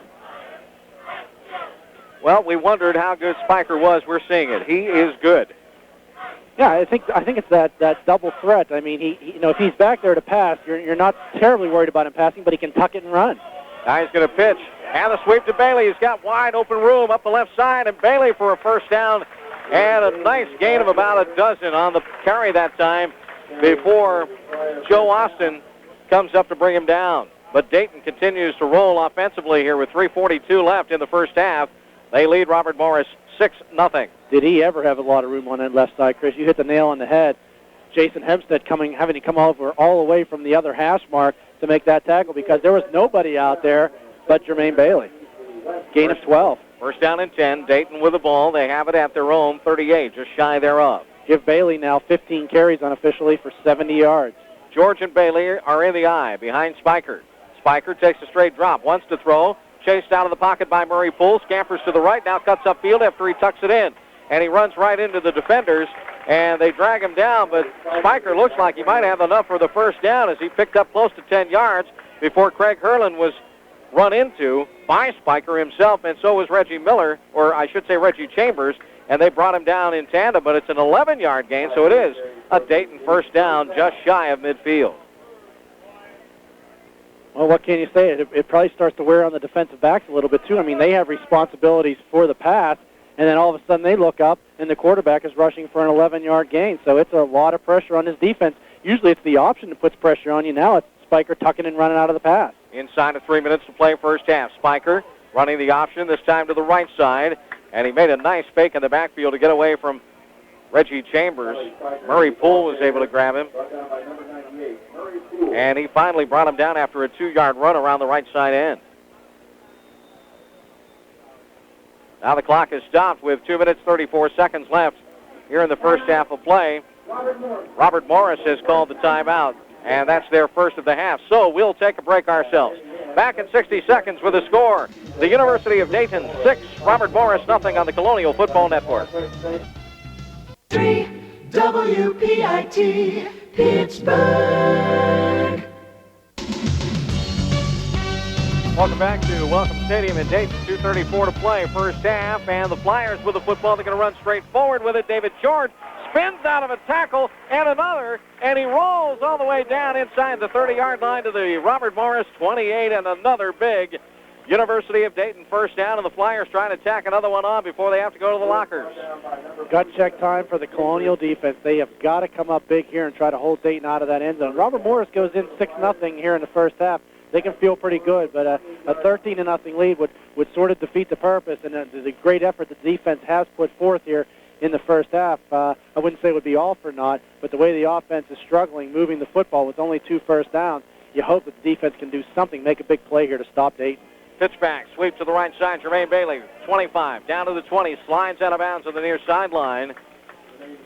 And coming up to greet him that time was Smoke Thomas. And Thomas wrapped him up, but another sizable gain for the UD Flyers. They're going to pick up 8 yards on that carry by Jermaine Bailey. Clock, again, importantly, stopped here as he slid out of bounds with 2:02 to play in the first half, and the Flyers up 6-0. Headed for the red zone here, maybe pay dirt as well. That's their plan. Colonials ranked number 1 in Division 1AA. Mid-major football, Dayton number 2, trying to take that top spot. Here's the give up the middle.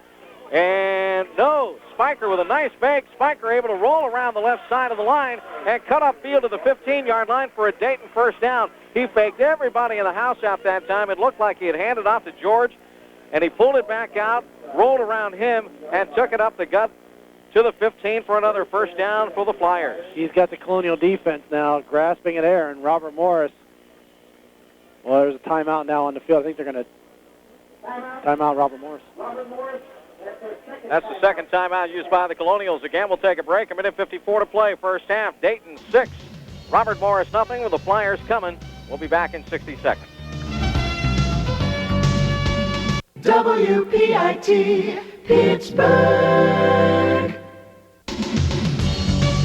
Back once again in Dayton, Chris Shublin with Marty Galosi, and this time it will be David George carrying the football on the straight give. He's going to cut over to the right side and move ahead to the 10-yard line, and he'll pick up 5 on that carry, and Dayton quickly goes into the hurry-up with 1:37 left in the first half. They're up 6-0. George, the single setback this time. Spiker back, rolls left, looks, and now fires down to the goal line, in and out of the hands of Ryan Jones, who turned around looking for the ball outside of the left hash mark, and it hit him right in the fingers that time. I think he was surprised at the velocity with which Spiker used to get that ball to him. Yeah, that ball might have been tailing away from Jones as well as he tried to catch it at the goal line. He was, however, open, and Kelly Spiker tried to deliver it just off the mark, where Dayton would have had the ball at either first and goal, or it would have been, or I should say, touchdown, or right on the 1, but now brings up a 3rd and 5 for them. 3rd and 5 from the 10 to be precise. Bailey dots the I behind George. Spiker at quarterback. Fakes the handoff. Now a pitch on the end around. He gives it to Ben Winters coming to the right. And Winters is somersaulted back at the 10-yard line. And that was a good defensive read by Robert Morris that time. Murray Poole came over and got under him, undercut him, and flipped him high into the air. No gain after all of that. But again, Spiker, with his wide receiver coming from the left to the right in the backfield, gave him the end-around pitch, and the gadget play did not work.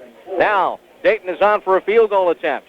Jesse Obert will have it teed up for him at the 17, but the ball on the snap is bobbled, and the Colonials come in and they tackle Obert as he tried to pick it up and run with it. And the field goal will not even be attempted here as the Colonials stop Dayton at their own 19-yard line. Well, that's a big change with Dayton driving for what would have put them up by 2 scores. The snap is fumbled,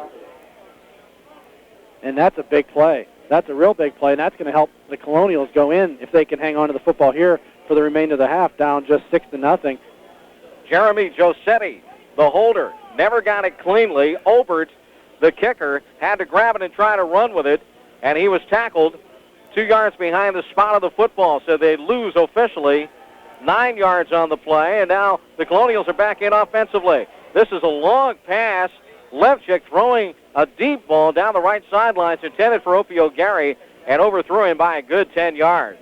Gary covered on the play that time well by Travis Doberman. Sorry, Chris, the snap looked fine. I mean, on the field goal play, it seemed to be right in Josetti's hands. The long snapper on the play being Brian Tracy, number 62, and it seemed to be a fine snap. He just wasn't able to hang on to it. 2nd down and 10 for Robert Morris from just shy of the 20-yard line. 3 men in the backfield behind Levchik. He's going to take the straight drop and throw it over the middle. It's caught by Gill, the tight end, and he'll roll upfield right over the middle to the 30-yard line. And with 33 seconds left, Colonials have 1 timeout. I think they're going to call it right now, and they will. Or will they measure it first? Nope, Robert Morris indeed does call the timeout. 33 seconds to play. We'll take a quick break right here. Back in 60 seconds. Dayton 6, Robert Morris nothing.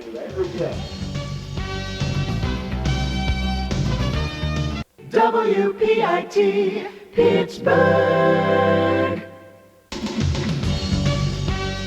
Well, the officials only granted Robert Morris a short timeout. The Colonials were ready to get back into it, so they got going, and they threw a tight end pass to Andrew Gill that got him 8 yards down to the 38-yard line, where it's 3rd down and 2 now because Levchik had 2 quick plays after Gill failed to get out of bounds because the ball was thrown behind him. He was tackled in the field of play. The hurry-up offense in effect, and the Colonials quickly roll out with Levchik, throw the ball downfield, and the clock is stopped with 4 seconds left, and now the Colonials are ready to go on 3rd and 2 again. Here's Levchik. He's going to hand off, and this is Dorsett. He cuts to the near side, 45-50. Dorsett, 45 in Dayton territory, and his biggest run of the day is for Nutt because he's run out of bounds, and that will end the first half of play here at Welcome Stadium this afternoon. Well, I guess the Colonials figured that was just too long to go up on top with a pass play. I think their original intention at the end of the half was to try to get in Jeff Carlo field goal range, and with the wind behind him, that was probably around 55 yards, so as long as they could get the ball to about maybe the Dayton 40, but they were unable to do that, and they go ahead and run out the clock on a 22-yard Sam Dorsett run. All right, that's where we are at halftime. It's the University of Dayton 6 and Robert Morris nothing. First half scoring, only 1 to report. 6:17 to go in the first period of play. Jermaine Bailey ran in a 7-yard touchdown. That was after Robert Morris had punted to Dayton after its first offensive possession of the game. The Flyers were able to drive 76 yards in 11 plays in 5 minutes and 37 seconds and get on the board, but the extra point kick failed. So Dayton, obviously, Marty, showing us some problems with their special team. Yeah, you heard Coach Walton said it at the outset on his pregame show. 4 games out of 10 in the season, that's a lot that are going to be decided by the kicking game. So stay tuned on this one. Dayton blowing an opportunity to go up 9-0 by, really a chip shot field goal for all intents and purposes, just 27 yards out. Josetti unable to hold on to the long snap. And then, as you said, Chris, Obert missing the extra point on the touchdown. All right, we are at halftime. Dayton 6, Robert Morris nothing. With Marty Gallosi, I'm Chris Shovlin. Stay tuned. Our halftime features and all the stats in this first half come up next right here on the Robert Morris Colonial Football Network.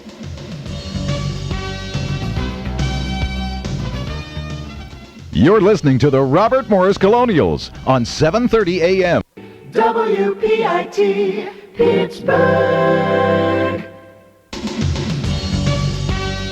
Welcome back to Welcome Stadium once again in Dayton, Ohio. Chris Shovlin with Marty Gallosi. And at halftime, the UD Flyers lead the Colonials by a score of 6-0. Before we check the numbers in this first half here in Dayton, let's go back to the studios of WPIT in Pittsburgh and talk with Adam Gusky and find out about the scores elsewhere in the NCAA and other sports today. Adam.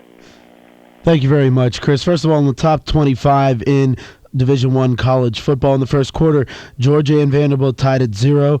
Minnesota over Ohio State right now in the second quarter, 17-10. Southern Miss 21, Tulane 7. That game in the second quarter as well. In the second quarter, Northwestern 14, Purdue 7.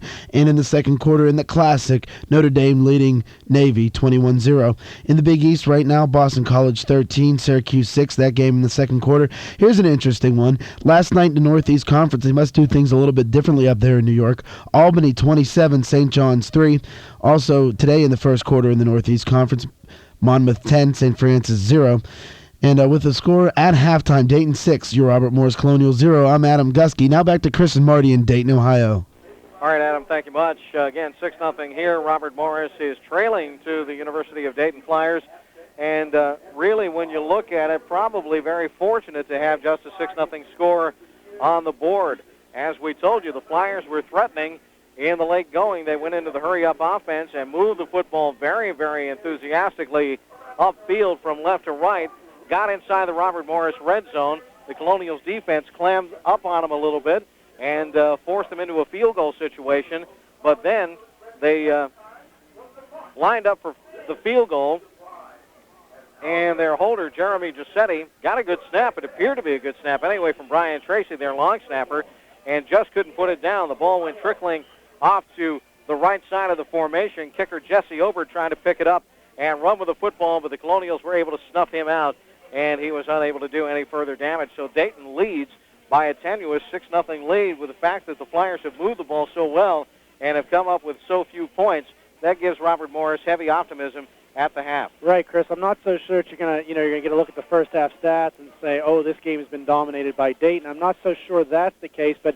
you're absolutely right. When you think about how the Flyers have been able to move the football up and down the field, and they did get a little bit of a break when they did have the wind at their back. They got some good field position on 2 of those drives. But credit the Colonial defense. I mean, they have played very, very well. And it's been almost an uncharacteristic sort of display by the Robert Morris defense. It's almost been a bend but don't break defense. Usually it's a defense that just goes in and smashes you upside the head and doesn't let you up for the entire game. But they have bent a little bit today. They haven't broken. They gave up the 11-play, 76-yard drive against Dayton here today on the very first drive of the game, and then put the clamps down after that. So they're keeping their offense in the game, allowing their offense to make adjustments and get back into this game. Let's hope the offense can get some things going. The running game seems to be doing okay. We're going to try to get that passing game going a little bit better in the second half and try to get Opie O'Gary into the offense. He didn't catch a pass the entire first half. I remember them throwing his way once on a long ball, but Andy Gill, the tight end, and you heard Coach Walton saying at the outset how down on tight ends the Colonials are, and here's the guy that's making most of your catches, albeit only 2. Colonials need to get that passing game moving a little bit and try to get Tim Lefchick going a little bit and try to get him a little more protection. He hasn't gotten sacked but once in the first half, but I think he's been fairly pressured. I think he's feeling that heat a little bit. Marty, is it me, or have the Colonials traditionally been stronger in the second half, particularly in critical games? No, I don't know. I think that's a good observation. I think when the chips have been down and there's been that kind of game where a challenge is really put to them. Yeah, I think you do see a team that comes out with a more spirited attitude, and I think a lot of it's attributable to the two coaches, the two full-time coaches that are in that locker room right now, Joe Walton and Dan Radakovich. You put 70 years of head and college and pro coaching together and almost 100 victories between the two, and you have guys that can make adjustments. They know what to tell them. They can almost will a game if the players are willing to listen, and the players have bought into this system. There's no question about that. So yeah, I think there's a lot to be said for the adjustments that those two guys make at halftime. They go in and probably don't rant and rave a little bit, although he probably does get their attention on occasion. But I think they can make those adjustments. They can make the adjustments on defense where they can maybe put a little bit of more clamps on a Kelly Spiker who's been able to run around back there, or a Jermaine Bailey, and maybe get a little more offensive protection for Tim Levchuk by keeping him back in the backfield and protecting him. So, that's probably the kind of adjustments that they'll make at halftime, and I'll bet on them doing that.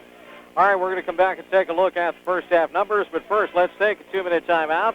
Our halftime continues here. It is the University of Dayton 6 and the Robert Morris Colonials nothing on the Robert Morris Colonial Football Network. Remember, you get the best reception on Pittsburgh. University of Dayton leads Robert Morris by a score of 6-0 here in the opening half of today's football game. Chris Shovlin with Marty Galosi. Marty, we've taken a look at the numbers ourselves. Let's pass them along to the listeners right now, and automatically the number that jumps off the page is the rushing total of Mr. Jermaine Bailey of the University of Dayton's Flyers. Yeah, Jermaine Bailey, 17 rushes, 82 yards in the first half, and the lone touchdown of the game, a 7-yarder with 6:17 to go in the first quarter. Dayton's first possession of the game. I think another number that is a little bit concerned is the time of possession. Dayton 19 minutes, Robert Morris 11, so that 2-to-1 time of possession shows the Flyer running game is really, really going well. And for a team nicknamed the Flyers, they sure like to keep it on the ground. 35 rushes out of Dayton's 37 plays in the first half. Dayton's not a big passing team. We know that. And, it really paid dividends last year when the Colonials, even though the game was tied 7-7 at halftime, really went off in the second half with 27 unanswered points to win that game 34-7. You remarked during the break, as you and I were just sitting here chit-chatting, is Robert Morris a better second-half team? Yeah, I would probably tend to agree with that. And the Colonials, though, in the first half, just 4 first downs to Dayton's 11, 78 rushing yards, 58 of that by Sam Dorsett, and another 18 by Tim Levchuk on a big run. And Levchuk just 4 of 12 in the first half for 105 yards. Colonials didn't turn the ball over. That's significant. As a matter of fact, neither team turned the ball over. And Kelly Spiker just 1 out of 2 passing for 3 yards. Colonials' top receiver, tight end Andy Gill, 2 catches, 18 yards. Again, we're hoping we can see Opio Gary get into the action because Opio is probably one of the 2 or 3 fastest players on the field, and you put him on turf, he's that much faster. So if they can get him a little seam and get him moving down the field, there's no telling what could happen, but just unsuccessful getting the ball to Opio Gary in the first half. And getting back to the Robert Morris defense and the way they're playing this Dayton Flyers option attack, I'm wondering if Bad Rad is in the locker room right now saying, let's bag the pass defense. They're not going to throw the ball. Let's play the run the whole way. Yeah, Chris, and you mentioned the option. This is probably the least amount of option that I have seen Dayton run. I mean, I keep bringing up Matt Raich, but he and I were chatting this morning before we came over to the game, and he said they like to run the option, but their other running play they're going to run is that toss sweep, either to David George or, more importantly, Jermaine Bailey, and that's the only 2 plays they really run, but you can't fault success. We're going to take another timeout. When we return, Adam Gusky will rejoin us and give us scores from elsewhere in the NCAA this afternoon, both at Division I and Division I AA. Again, at halftime, it's the Dayton Flyers 6 and the Robert Morris Colonials 0. You're listening to Robert Morris Colonial Football. WPIT, Pittsburgh. All right, we have a short moment before we get the second half kick underway as both teams are making their way back out onto the field. Let's swing back to Pittsburgh. Again, Adam Gusky at the studios of WPIT in the headquarters of the Colonial Football Network with scores from elsewhere. Adam? Thank you very much, Chris. I got some of those other sports you were talking about earlier at the beginning of halftime, but I have some college scores right now for you as well in the third quarter in the Big East. BC leading Syracuse 20-6, and I got a lot of Big Ten scores. Wisconsin and Michigan State tied up at 10. Minnesota, the spoiler this year, 23-10 over Ohio State in the third quarter, and Northwest leading Purdue 21-14, that game in the third quarter as well. A little bit of local interest for you in kart racing. Part of the Ganassi racing team, Juan Montoya wins the pole in the Grand Prix of Australia. And in NHL action, Patrick Waugh is 1 win away from the NHL record tonight. The NHL record is 447. He's at 446. And his Colorado Avalanche tonight hosts the expansion team from Columbus. Also tonight, the Pens host the Rangers. They topped Ottawa last night 3-2. Now back to Chris and Marty in Dayton, Ohio at Welcome Stadium. Gotcha, Adam. Thank you much. 6-0. Robert Morris trailing Dayton as we get set for the second half of play.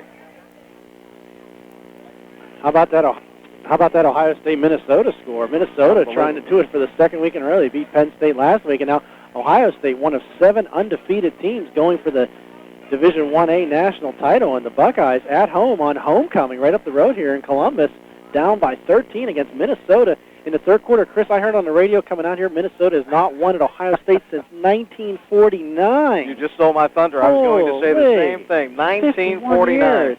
Unbelievable. What administration would that have been? That would have been Eisenhower? Truman. Truman, okay. All right. That was before Eisenhower. Man, oh, man. What was that old Chicago song, Where Have You Gone, Harry Truman? Or? I think, yeah. Oh, brother. Wow. Well, anyway, back to action here in Dayton, Ohio, about an hour west of Columbus. And boy, our first look at Jeff Carlo today, and it's unfortunately going to be as a kicking off. Jesse Obert, in his 2 kickoffs, was able to sail them out of the end zone, going with the win, and now Jeff Carlo is going to try to do the same. Dayton's receivers, David George, is standing on the sea and welcome. That's probably 5 yards deep in the end zone. He knows with that strong breeze behind him that Carlo, with his leg, could boom it out of there. And it has continued throughout the day and does so to this moment. Carlo has it teed up at the 35 to our right. And we can't get started yet because the clock has not wound down to 0, and apparently they can't reset it until it does so. Well, we had such a quick first half. I mean, to tell you, I'd say the first half was no more than an hour and 10 minutes. And now they have the clock reset. Carlo hears the whistle, gets the okay from the officials, and now the ball blows off the tee, so he'll have to go pick it up and do it again. Remember that game at St. Francis a couple weeks ago, moving along at such a quick pace, and we couldn't start the second half because the ambulance had to leave. That's right. And then we got a ball blown off the tee, but not nearly as long a delay here, I don't think. Just seconds. And the ambulance is in the corner of the end zone. Carlo on the run-up, gets under it, end over end, down to the 1. This is George bringing it back to the near side over the 10, 15-20. George on the near sideline, trapped at the 22-yard line by the Robert Morris Colonials. Mike Keister, sophomore from Beaver Falls, getting in on that play. Kickoff coverage par extraordinaire, Mike Keister. First down and 10, Dayton with the football. Just underway in the third period of play. And here is that man, Kelly Spiker, back out onto the field to run the offense for the Flyers. Spiker only 1 of 2 on the afternoon for 3 yards. Rushing-wise, 9 carries, 43 yards, but he has run this team to perfection here as he gives off to Jermaine Bailey on the straight handoff. And off of left tackle, Bailey moves up to the 25-yard line where he runs into a white-shirted pile of players led by Reggie Chambers. I believe Murray Poole was there. I'm not sure. All I know, Chris, is there were a ton of Colonials lined up on the line of scrimmage. Nobody playing more, well, I should say one man playing about 8 yards off the ball. That's Jason Hempstead, maybe 10 yards now off the ball. And the rest of the Colonial defense expecting run on that play, and that's what they got from Jermaine Bailey. Now Nick Downs is going to scoot back just a bit. And the run, this will be George rushing to the right, cutting up the middle, and gaining 2 yards on the run to the 27-yard line. Jermaine Riff was there. Also Ray Thomas out of the secondary, if you can call it the secondary. He was playing as a linebacker that time, practically, because he is playing up, as you mentioned. You'd really like to see the Colonials make some hay in this quarter, at least get something on the board with that win behind them, because, as we said, with Robert Morris going ahead and taking the opening kickoff, Dayton gets the win in the first and fourth quarters, and right now that proved to be beneficial for the Flyers. 3rd down and 4 for Dayton. Spiker runs the option, and he carries it. He cuts it up the middle to the 30, 35, back to the near side of the 40, 45, and Spiker runs right into Brad Miller, who wraps him up and throws him down.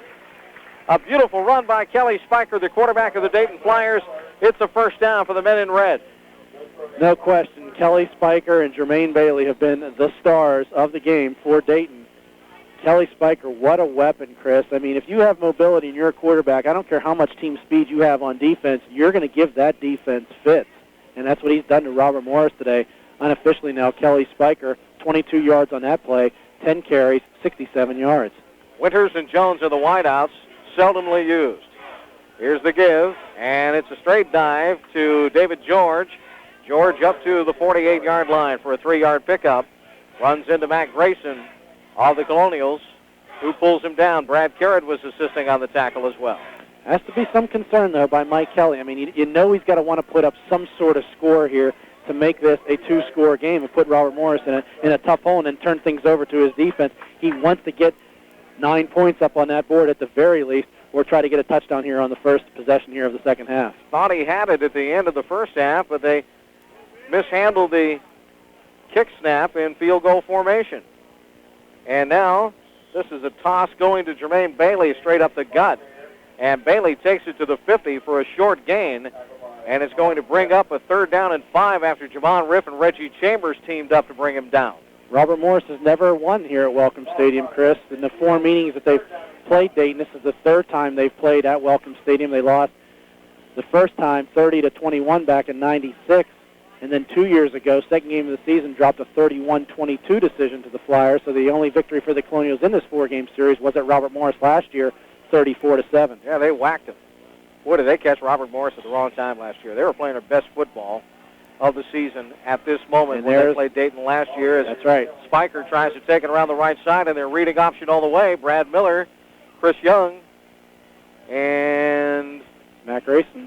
Matt Grayson and Smoke Thomas all into that pile. Big 3rd down stop for the Colonials there, keeping Kelly Spiker, just stringing it out. I mean, you let Kelly Spiker get going up the field, you got trouble because he can put some moves on you. He has a good foot speed. He has good quickness side-to-side speed, but they really strung that out.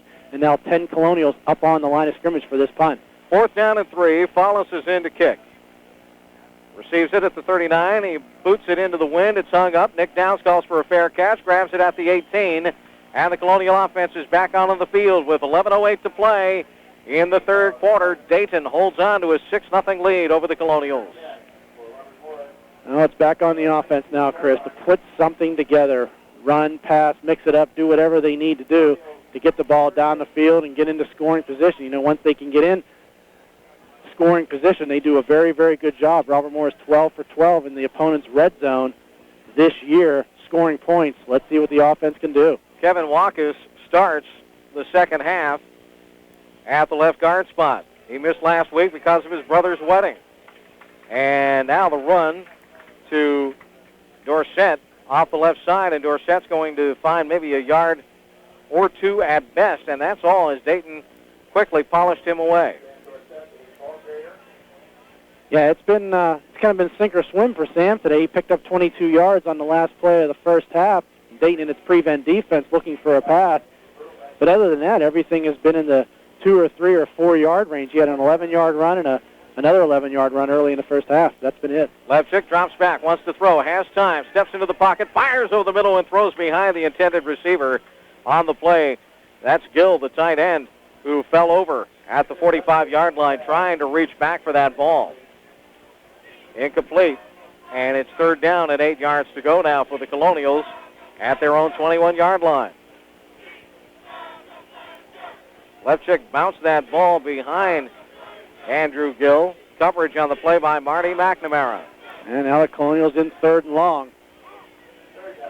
Sean Martin going to the right side. Tight end left is Hockenberry. Gary is to the right, and he's going to take it on the end around. No, they're going to fake it to him, and Levchick's going to throw. And he floats it out there, and Sam Dorsett sails underneath it to 35, runs to the 40, the 45, and he slides to the sideline. Out of play, and the Colonials come up with a big pass play and a first down against the Flyers here. Robert Morris with the ball at its own 44-yard line, but there's a penalty flag down. The flag came on the tackle. It could be a personal foul here. Let's check it out. Will be a first down, and it is a personal foul against the Flyers. Well, what a clutch! And one against Robert Morris, and they offset. Well, what a clutch play, though, Chris, and what a creative play by Joe Walton. You fake the end around to Opio Gary. That gets the defense thinking, hey, we got to go get this fast guy. And then you send Sam Dorsett around the right side. He floats out right past Brad Schuster. And I'm sorry, I'm talking over the official. It's offsetting personal fouls. Nevertheless, the Colonials get the first down. But what a creative, neat little play. You try that little fake handoff that gets the defense thinking, we got to go up and stop the run. And you float a nice little pass out there, Sam Dorsett. Good for 23 yards. Tim Levchuk's longest pass completion of the day. First and 10, Robert Morris from its own 44. Now Ryan Fulmer, the wide out to the left, goes in motion right. Levchuk drops back, gives off Dorsett. He's going to run to the left. Dorsett turns the corner 45 and is hit at the 48. Run out of bounds at the 49-yard line, close to the 50 on the play by the Dayton defense. Yeah, good run support by Marcus Colvin coming up from his cornerback position, and Burke Byer trying to run down Dorsett from his right defensive end position. And Colvin coming up and making the stop after about a 5-yard gain for Sam.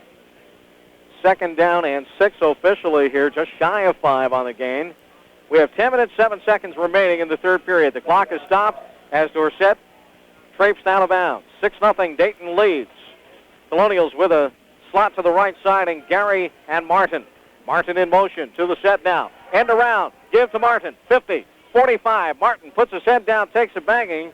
As he turns it upfield, Brad Van Vliet grabbed him and threw him down, but it's a Robert Morris first down at the Dayton 44-yard line, and now the Colonial offense is starting to move things. That play was set up 2 plays ago by the pass completion to Sam Dorsett. This time, you do give it to the man on the end around, and that man being Sean Martin, who has very, very quick feet, very, very fast afoot. He played a little tailback for the Colonials last year. He gets Robert Morris a big first down. Sean carries for a gain of 7 yards. Now Fulmer comes in to replace him. Gary is to the right side. The flanker comes in motion left to the set. Here is Levchuk. Give off Dorsett. Dorsett sliding through the right tackle spot for a short gain of about 2. Nice block downfield by Ryan Fulmer. He's not going to get a lot of credit because Sam couldn't break through the hole, but he just crunched Marty McNamara in the defensive backfield. Ooh, this isn't a good sign. Sam Dorsett limping and now going to the knees here. And Dorsett shaken up on the play. Addie Muti, the trainer for the Colonials, and her staff are on the field right now checking out his left ankle. That's just what the Colonials do not need with 9:21 to play in the third quarter. Down here at hostile Dayton, 6-0. And now Dorsett's going to get back up, and he'll walk a little more firmly under his own power here. I'm going to guess cramp rather than a knee injury, and that's good. Get that straightened out. They'll bring in Dante Settles, who's a very capable backup, although only a freshman. Very exciting runner. Joe Walton has good things to say about him. Reminds him of Archie Wanamaker, who played here some seasons ago. Split backfield in a pro set offense, and it will be Settles getting the give, and Settles darts forward off of right tackle for a 2-yard gain before he is dropped on the play. On the stop, Brad Van Vliet once again, the linebacker for the Dayton Flyers in the 52 scheme. The Colonials facing a 3rd and 5 set now at the Dayton 38-yard line. You'll hear Van Vliet's name a lot today, and probably already have. 60 tackles on the year coming into the game. Leads the University of Dayton from his linebacker position. He's a 4-year starter for this team, and he comes to play every game. 3rd down and 5 for Robert Morris from the Dayton 38. Little movement on the line, no flags though. Levchuk with a straight drop pump fake, now throws long over the middle, and a diving attempt at it at the 10 by Opio Gary falls incomplete. Coverage on the play by Travis Doberman, but that time Levchuk had too much muscle on the pass. It was a post from Levchuk to Gary, incomplete, and the Colonials facing 4th down and 5. And Walton, figuring he's in 4-down territory anyway at this time, goes ahead and goes for all the marbles, hoping that Levchuk can somehow hook up with Opio Gary. That ball just barely overthrown Travis Doberman on the coverage, and it was good coverage. Colonials now 4th and 4, and they're going to go for it on the Dayton 38. Dorsett limps back out onto the field. Split backs. Levchuk drops back. Has protection. Throws a floater over the middle. Hockenberry makes the catch. 30, 25. Brent Hockenberry, the tight end, a freshman, hauling it in, and a first down for the Colonials at the Dayton 25-yard line. Apparently, the coaches saw an opening there. They floated Hockenberry right in front of the linebackers and a little dump pass over the middle, and they score the first down. Freshman from Katanning, Brent Hockenberry. You know, he dropped a big pass in the first half. Joe Walton showing the utmost confidence in the freshman Hockenberry, going back to him in a big fourth down conversion. He picks up 13. From the 25-yard line, Colonials have it first and 10. Swing pass, left side. It's going to be a double pass. Sean Martin wants to throw. He runs back over the middle of the field, and now he's going to have to carry it. Martin all the way to the right side of the formation, darts up the far sideline, and Martin is ahead for a 7-yard gain before being popped at the 18-yard line. Sean Martin is a tremendous athlete, Chris, and the Colonial coaches know it. He can run, he can throw, and now he's starting to show he can catch a little bit. In that play, Tim Levchuk took 2 steps back, threw it backwards to Sean, so that Sean would have an opportunity to throw a pass. He looked downfield. I think he was looking at Nick Daniel going to the post, and instead of throwing it, and he used very good judgment, he did that. Remember that old slash play that Cordell Stewart ran against the Cleveland Browns back in '95? If that helps explain it to you folks, that's what the play was like. I think it's an apt description.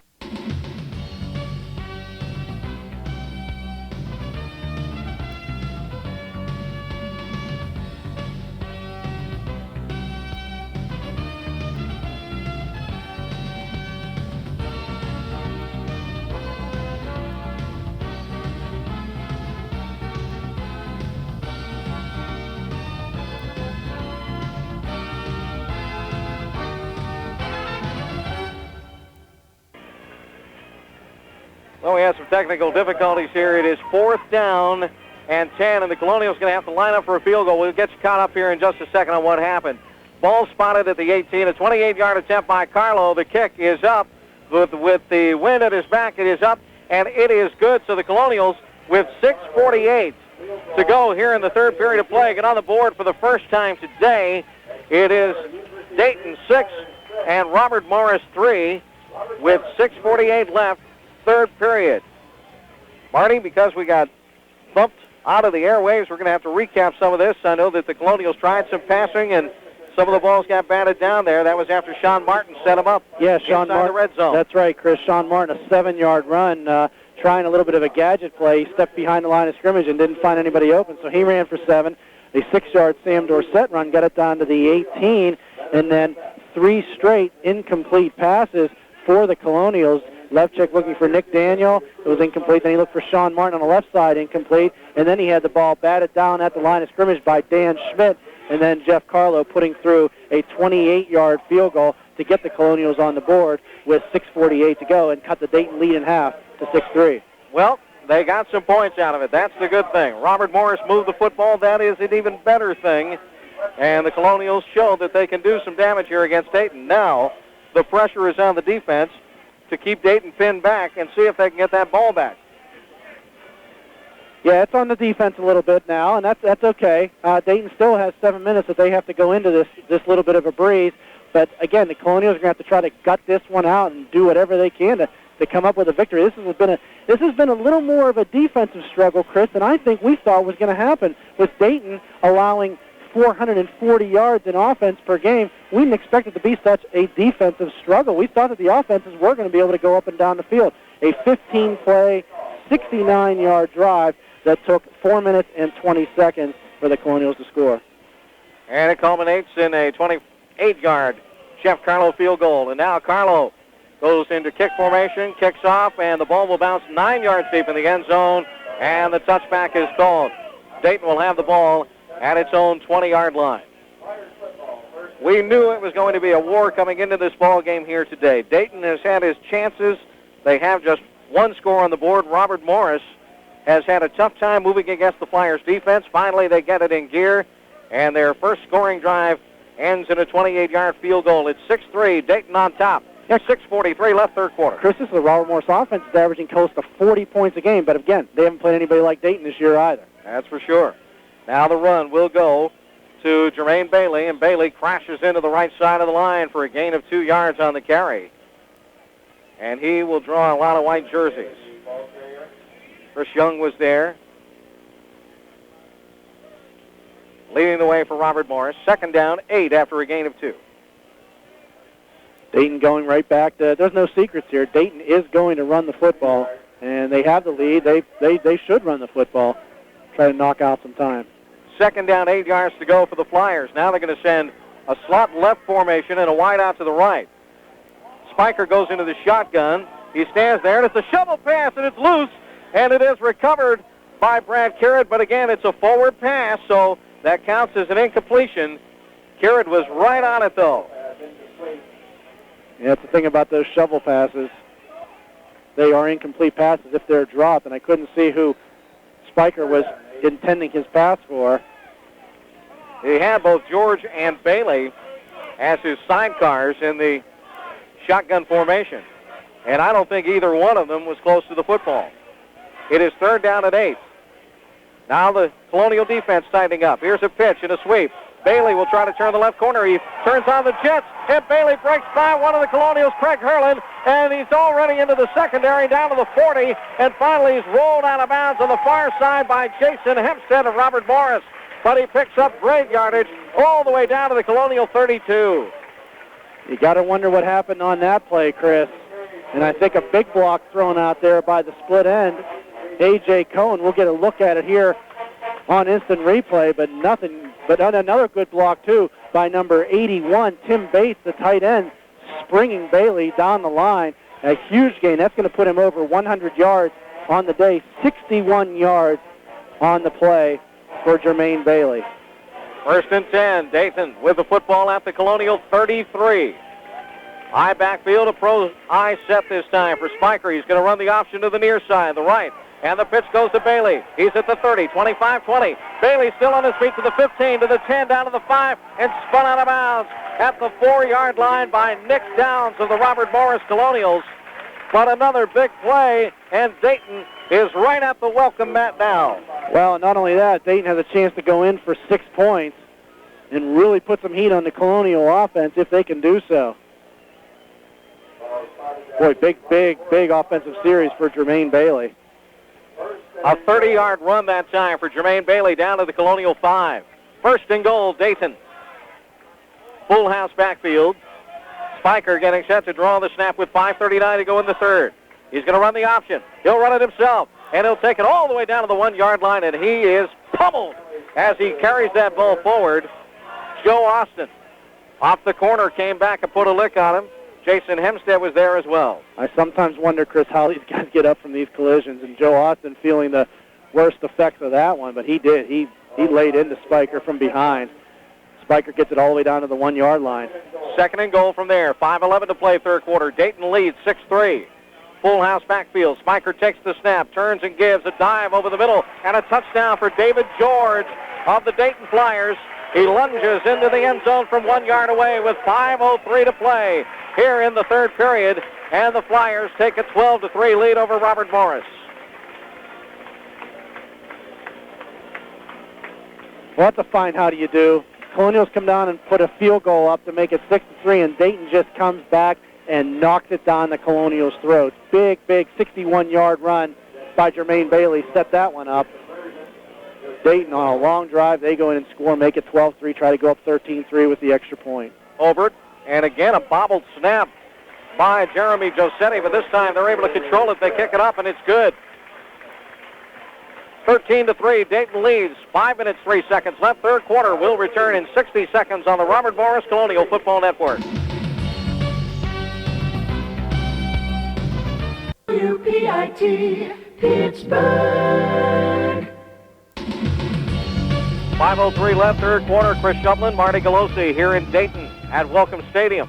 And it's been an unwelcome place for the Colonials as the Flyers, welcoming their parents here for the weekend, lead it 13-3. David George with a 1-yard run. But really, Marty, George just got the icing on the cake because it was Bailey who did yeoman's effort. Yeah, Jermaine Bailey on that drive. He had a 45-yard run and a 28-yard run. So 73 of the 80 yards in that drive attributable to one Jermaine Bailey, and then the touchdown by David George from 1 yard out. Knuckleball kick taken by Opio Gary to the near side, 15, 20, 25, 30. Here comes Gary to the 40. He breaks the tackle to the 50. Opio Gary gets by the kicker. Can he get a block? Gary turns it upfield, 25-20. Opio Gary cut from behind on the far side of play at the 15-yard line. Oh, what a return on the play that time by Opio Gary. Jeremy Josetti is the man who brought him down on the far side. Opio Gary had a 75-yard kickoff return in the season opener against Buffalo State. He took this one at his own 10, returns it all the way to the Dayton 15. That's 75 yards also. Opio Gary getting into the action. He hasn't caught a pass today, but man, does he contribute right there. Here's a pitch and a sweep. Sam Dorsett takes it around the left side, and Dorsett is smothered. He could not turn the corner that time. Quickly, the Dayton defense all over him. Jeff Swanson, their defensive end, leading the way on that play, and Marcus Colvin coming out of the secondary to put a lick on him as well. Yeah, there hasn't been a lot of running room for Sam Dorsett of late. I mean, through his first 7 carries, he had 27 yards. He's only had 42 since, so it's been a little bit of rough sledding for Sam. 4 minutes, 18 seconds remain. We're in the third period of play. Dayton, 13, Robert Morris, 3. The Colonials in the red zone here, though. This is Hockenberry off the slot, going in motion to the right. Here's Levchick. Whirlybird move, wants to fire into the end zone. It's incomplete, looking for Opio Gary. Gary complains that he was held up by Brad Schuster and Travis Doberman, who had him in double coverage, but no flag. 3rd down and 10 for Robert Morris. Tim Levchick now just 6 out of 20 passing today. It's been a little bit of a struggle for the Colonials throwing the ball. Handed to the Dayton defense. You know, the Colonials really, knowing that Dayton's going to run the ball all the time, but Robert Morris has that pass and that run ability, and Tim Levchick has struggled a little bit. 3rd down and 10 for the Colonials now from the Dayton 15. Levchick, quick snap, gives off. Dante settles to the left. 15, 10, 5. Dante settles in for the Robert Morris touchdown from 15 yards away. It comes with 3:57 left in the third period of play, and the Colonials trail 13-9. Dante settles. Boy, that really opened up for him. The pursuit was inside, and I think they fooled a few people, and there's no way one of those safeties is going to get Dante Settles going to the corner. A 15-yard touchdown, Dante's 2nd of the year, and that pulls the Colonials to 13-9 with the extra point coming up. Jeff Carlo is on the field to kick. Alan Mangus is the holder. Good snap. Carlo puts his foot into it strongly and boots it through the poles. 3:57 left in the third period of play. 13-10, Dayton leads. We return in 60 seconds on the Robert Morris Colonial Football Network.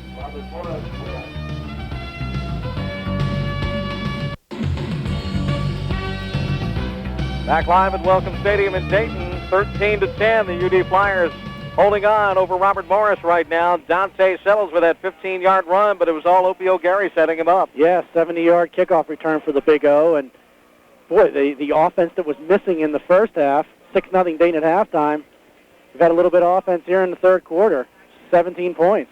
Carlo will kick it 9 yards deep into the end zone, wind aided, and a touchback will be taken for the Dayton Flyers. They'll have the ball at their own 20-yard line. And now the Colonial defense faces the pressure and the heat of one Mr. Kelly Spiker and company. And I tell you what, we keep talking about Spiker, and Jermaine Bailey has been cashing in with all the yards, but it's Spiker who's carrying out all these fakes that has really helped Bailey spring loose. Yeah, Kelly Spiker, I mean, he adds that dimension back there. Again, we said he's a freshman. He's from right here in Dayton, attended Chaminade Julienne High School. He's a hometown boy. Straight handoff, Bailey, and he'll rush it around the right side corner for a gain of 2 yards on the play. Tripped up by the Colonials, and one of those Colonials shaken up on the play is Jamon Riff, I believe, and it is. Riff came over and sliced under the runner that time, and Riff is face down on the carpet right now. Addy Muti and company will be back out onto the field once again. While they attend to Jamal Riff, if you're wondering when your future is ever going to begin, it's going to begin next Saturday. The answer is easy. Your future starts right now. That's when October is Robert Morris College Open House Month for undergrads. It's a great way for high school students to find out about the college. There will be faculty and advisors to talk with you about all sorts of majors, from accounting to visual communications, sports management to engineering, and elementary education. You'll learn about Robert Morris College, how to pay for college, and great internship opportunities and you'll quickly discover you can get your future started right here at RMC. So come to Robert Morris's Undergrad Open House next Saturday, October 21st from 9 a.m. to 1 p.m. at the Sewell Center in Moon, or Saturday, October 28th from 9 a.m. to 1 p.m. at the downtown Pittsburgh Center. To learn more, call 1-800-762-0097 or visit www.robert-morris.edu. Chris, this is the third time I've been to a game here. You and I covered Robert Morris at Dayton, and I think this is the biggest crowd I've ever seen here. The entire home side is filled, and the visitor side is probably three-quarters filled. This place holds about 11,000. Again, it's used by the Dayton Public Schools, actually owned by them, and great crowd. Fumbled snap from center here as Spiker had to dive for it. I think one of the linemen recovered it, actually. Yeah, I'll tell you what, Dayton living dangerously. That fumble was recovered by 72, Matt Macy, the left tackle. And, boy, that could have been a great effort all day for Dayton, and then just see it go up in smoke. But Matt Macy, Johnny on the spot, was able to recover it and recover it back at the Dayton 20. So they lose it down. It's 3rd down and 10. Big huge third play down. For Dayton here. Oh, yeah. And a huge play for the Colonial defense. Spiker, play fake, runs the option, pitches. Bailey to the near side. Bailey stopped once and brought down at the 24-yard line. And it was the man who was injured 2 plays ago, Jamon Riff, who comes in and takes him out of his shoes.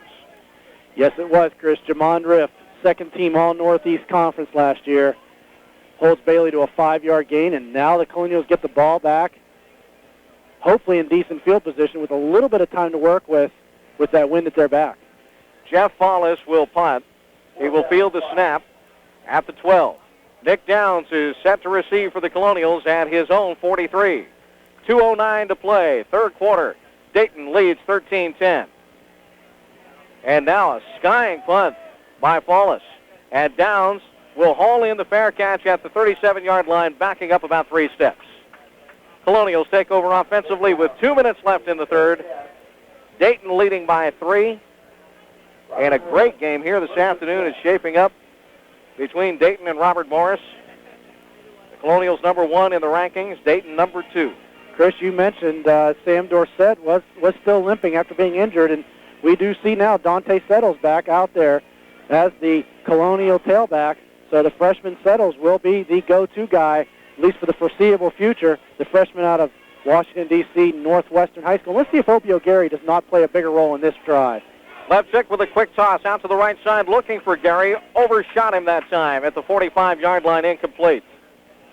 So, Marty, you're prophetic. Well, I probably not, but I don't know. I mean, it's just at some point you want to get the guy involved in the offense, and he's got to be feeling pretty good about himself after that 70-yard kickoff return that basically got the Colonials in A1 field position, and now you want to start looking to that guy and trying to find him open somewhere. Now Gary comes to the left side. Ryan Fulmer is wide to the right. Gary is a wingman, and now he goes in motion to the right side. Split backs. Lefchick to throw again. Looks out to the right side. Shoots it tall for Fulmer. Incomplete at the 50-yard line. Fulmer went up high, came down empty. There were 3 men around him on the pass play that time, and Lefchick was trying to protect the football, trying to keep it away from everybody except Ryan Fulmer, and they come up with a misconnection. 6 straight incompletions now for Tim Lefchick. He is now 2 out of 9 here in the second half for 46 yards. So not one of Tim's better days, but hey, he still has time to lead this team on a big drive and go down for a score. Doberman, Schuster, and McNamara all in coverage that time. Third down and long. Lefchick to throw. Steps up into the pocket. Now floats one. Tall down the sidelines. And a lunging catch by Opio Gary. And he somersaults over the sidelines. And a penalty flag after the catch. And another one now. Okay, Chris, I'm not sure what they're going to call Opio for.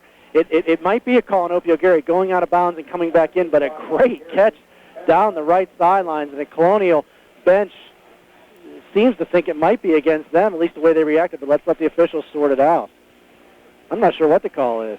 Well, they're showing the replay, and he was out of bounds on the far side. I thought he made the catch in bounds, but if he went out and came back in, it's not a legal catch. Yeah, we saw 2 flags go down. Now, it depends how he went out. Now, I see Sean Martin sort of throwing eyes to the air like, what the heck's going on? So let's see what the call is.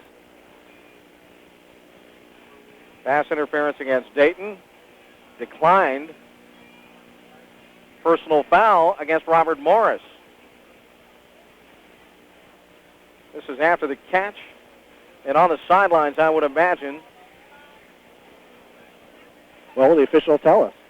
Well, he's looking for the microphone switch. We're not going to be able to make him out that well.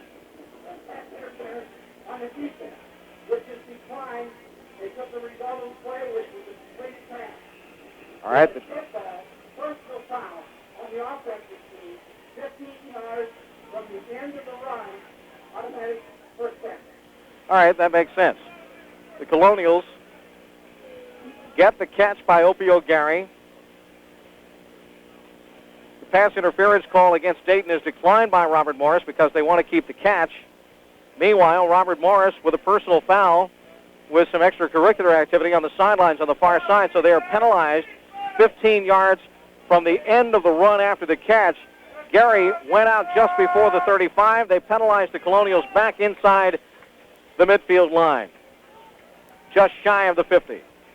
1st and 10, Robert Morris. Left check to throw. Fires out right side. It's caught. And we've got a new receiver in, and he's upended and thrown down on the far sidelines. After... That's Opio. Yeah, it's Opio. Oh, it was Gary. My mistake. I didn't think it was him. But Gary ducked down and made the catch as we see him take a shot after an 8-yard pass pickup. And it will be a second down situation, 2nd and 2. And, Marty, you were right about the crowd here today. Look at that number. 9,615. Folks, that's the largest crowd that Robert Morris has ever played in front of in its 6.5 years of football. Number 1 versus number 2 today. It'll bring them out of the houses, won't it? Well, 75 degrees and sunny doesn't hurt either, right? Draw play. Settles up the middle. Settles to the 40, 45, or 35, I should say, down to the 30-yard line, and another Robert Morris first down. A 12-yard gain for freshman Dante Settles. Talk about a team making adjustments, Chris, at halftime. Tim Lepchick was hurried. He was a little bit harried in the first half. He didn't get a lot of time to throw, and he's done a better job here of late. But finding out what's working for you, and even when you're dealt just a little bit of adversity, your top running back, Sam Dorsett, having to go to the sidelines with a muscle spasms or we think are cramps, you bring in Dante Settles, the freshman. He gains 13 yards on that play, and the Colonials are sitting pretty. Pitch back and a sweep. Settles to the right side. Turns it upfield 30. Down to the 25. Dante hurdling a man at the 23-yard line. And Settles picks up another 7 or 8 for the Robert Morris Colonials on that right side spin move. Boy, I thought Andy Vertelbeck, the linebacker, had him dead to rights, probably 3 or 4 yards deep in the end zone as he hurdled a blocker. But Dante Settles was able to cut it up and move it up the field all the way to the 22-yard line, gain of 7. Dante Settles now 4 carries for 39 yards. I think he's going to be the man as far as running the ground game is concerned here for the remainder of the day for the Colonials as the third quarter runs out. All right, let's give him 8 yards on that run. It's 2nd down and 2 when we return. After 3 periods of play, the Dayton Flyers have led throughout and continue to do so, but it's 13-10 and the Colonials are on the march. Stay with us. We'll be back in 60 seconds on the Robert Morris Colonial Football Network. Over Robert Morris, the Colonials have the ball, 2nd down and 2 from the Flyers' 22-yard line. Tim Lepchick at quarterback for the Colonials with Dante Settles in the backfield behind him right now, along with Nick Daniel. Settles spelling Sam Dorsett, who has come up a bit lame. Opio Gary and Sean Martin are the wideouts, and they've got Andrew Gill in at the tight end spot as we return to action here. This is great college football, isn't it, Chris? I mean, this is what it's all about. 2 teams, 1 and 2 in the country, 2 best teams at this level, just going at it. Lepchick, pump fake, now throws, looking for the end zone. And instead it's going to come up short. Settles falling down at the 7-yard line, turned around and made a circus catch. And it's a first down for Robert Morris. Dante Settles with great field presence. What a catch by the freshman from Washington, D.C., Dante Settles. The ball was thrown behind him as he swung out of the backfield. He slipped and fell as he was trying to come back to get it and was still able to make the catch. What a catch by Dante Settles. He's going to need the chiropractor after this one. He probably strained every muscle he had to get to that football. First and goal from the 7. Gain of 14 for the Colonials. Check that, 1st and goal from the 8. My mistake. Here's a pitch and a sweep. Settles with a run. Trapped at the 10. Cuts back against the grain. Comes opposite field. cuts in at the 10 and now dives forward to the 8-yard line. He might have made it back to the original line of scrimmage, but I got to tell you something. Settles ran about 25 yards on that run just to get back there. Chris, offensive backs are taught to follow their blockers, and that's a good thing. But if Dante Settles busts that thing wide, there is no way that Alan Sanders, a middle guard, catches him. But he tried to cut it back and try to follow his blockers as he improvised, and he was caught just from behind on the play. And there's an injured flyer on the far side of the field. I believe that's number, 16 is either Marcus Colvin or number 18, Brad Schuster, one of the two, injured at the far side of the field at about the 4-yard line, where the play was supposed to go originally. Yeah, exactly. Give a lot of credit to the Dayton defense, Marty. When Settles reversed his field, he had some clear sailing for a moment there, but the Flyers in the red shirts were able to readjust. I was just about to say he's in, but he cut it back at about the 10, and he was not able to get in. It is Marcus Colvin, the Dayton Flyer cornerback, who is injured on the 4-yard line. All that running, and Dante Settles, no gain on the play. He must have run 30 yards to get 0. It'll be 2nd down and goal from the 8, and Colvin is now sitting up on the far side. That is good. 14:21 left in the football game. Dayton 13, Robert Morris 10. Chris, we talked about, before we get to that, Jermaine Bailey over 100 yards now, his 6th straight 100-yard game. We talked about how this is great for college football, and probably won't get a lot of national headlines, will, this game, but how about Mike Kelly, the coach at Dayton? He was 168-31-1 after 200 games. That's an .843 winning percentage. That's the best 200-game mark in college football history. You can go on and on about these two coaches, these two programs, these two schools, and I still don't think you do it enough justice, because this is just good stuff out here today. Dayton with a storied football history, too. Chuck Knoll went to school here. Jeff Gruden, who is now the head coach of the Oakland Raiders. John Gruden. Or John Gruden, I'm sorry. Right. You're right, yeah. Head coach of the Oakland Raiders, was a quarterback here. Mm-hmm. Split backfield, pitch. Settles to the left, runs it to the 10, stopped, and now restarts down to the 5. Dante Settles picks up 3 tough yards against the Dayton Flyers, and he runs it down to the Dayton 5-yard line, where it's going to be 3rd down and goal for the Robert Morris Colonials. Now, Brent Hockenberry will check in from the sidelines for Robert Morris, and they bring in Ryan Fulmer as well from the bench. Settles got a good block by his left tackle, 76, Pat Lindbergh, and that was able to spring him as he cut it back to the inside. But now 3rd and 5 from the 5. 3rd and goal from the 5. Settles and Daniel are the running backs. Nick Daniel runs it up the middle. 5, 4, 3, 2, 1. Touchdown, Robert Morris. The Colonials get their first lead of the day, 16-13, on a 5-yard touchdown run by fullback Nick Daniel. 13:23 left in the contest. I think Dayton was looking past, Chris. I definitely think they're thinking 3rd and 5. This is just like 3rd and medium when you're on any spot on the football field. I think they were thinking pass, and you run that big old fullback up the middle. He was into the end zone before anybody touched him. Carlo is on to kick. Mangus is the holder. They put it together. The ball is in the air, and it's through. 13:23, and we cannot tell you how valuable that extra point is, because Dayton will need a touchdown here, but don't go away. I've got a feeling they're going to get another one. 17-13, Robert Morris leads. We'll take a 60-second break on the Colonial Football Network.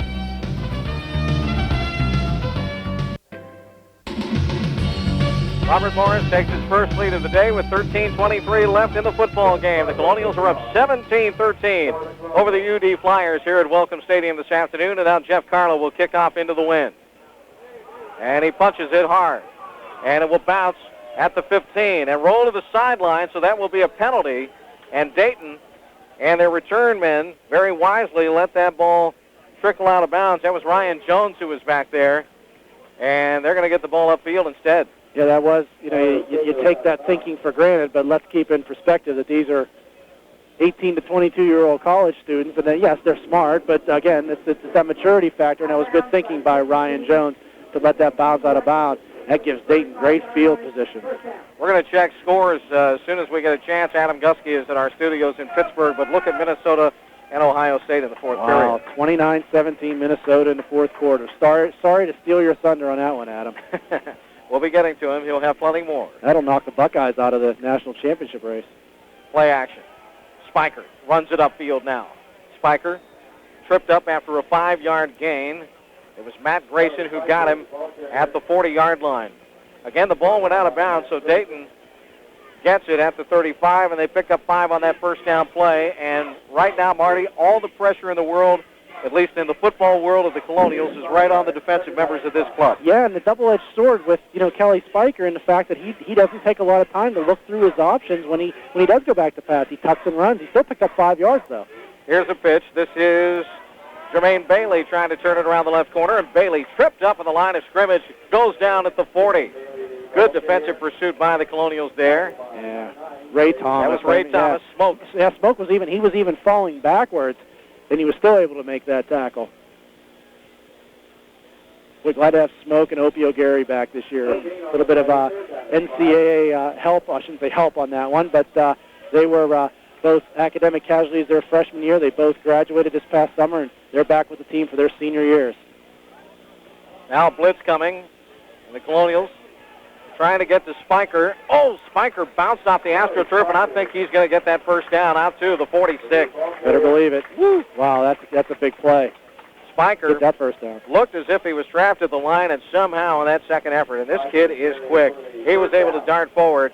And as I mentioned, when he was dropped right beyond the sticks. So Dayton continues to move the football with 12 minutes left. Clock is winding down. Robert Morris leads 17-13 here at Welcome Stadium. 13th first down of the game for the Flyers. And a big one. High backfield, wideouts to each side. Here's the give. This is to David George, the fullback. And George, coming straight over center, tripped up on the play immediately and gains only a yard. At his feet were Craig Herlin and a couple of other Colonials that time. Tell you why that's a big first down that Kelly Spiker just made for Dayton, Chris. If you go 3 and out there, you're really starting to hang your head. You're starting to think to yourself, man, oh man, we had a 13-3 lead. We had everything going for us. And then Robert Morris comes back to like a 17-13 lead. We're pretty much out of it right now. But big first down for Kelly Spiker and the Dayton Flyers. Second down 10. Spiker drops back, rolls left. He's going to tuck it in and run. Spiker gets a block. Herlin's chasing him. He's able to slip through over the 50. 45. Spiker is ahead for another apparent first down for the Dayton Flyers all the way to the Robert Morris 44-yard line. Jason Hempstead had to come out of the secondary to find him. Yeah, Kelly Spiker rolling out. His intention isn't to pass. He's rolling out. He's thinking run first and then pass. But, it's effective. That's all that matters. It's effective. It doesn't matter how you do it. It's like when you're playing golf and you're playing a par 3, if you worm burner it up there to the green, if it ends up 2 feet from the cup, you're just like Tiger Woods, I guess. Oh, that easy, huh? First down and 10, Dayton ball. Here's the give. Bailey takes it, a deep handoff this time, rushes to the right side of the line, and is spiked at the 43. He'll pick up about a half yard. Looks like Mike Rosatone in there right now, 92 for the Colonials. And that's who made the tackle on the play. Rosatone played at Center High School, Beaver County. Second down and 9. 10:13 to go. Clock winds. Robert Morris leads by 4, 17-13 over Dayton. Here's Spiker on the option. He's going to run it, and this time Craig Herlin is not to be fooled. Herlin smacks him, and he tries to turn away from Herlin's tackle, but a whole bunch of other Colonials were there to meet him. Matt Grayson was one of them, and Mike Rosatone again on his second tackle in a row.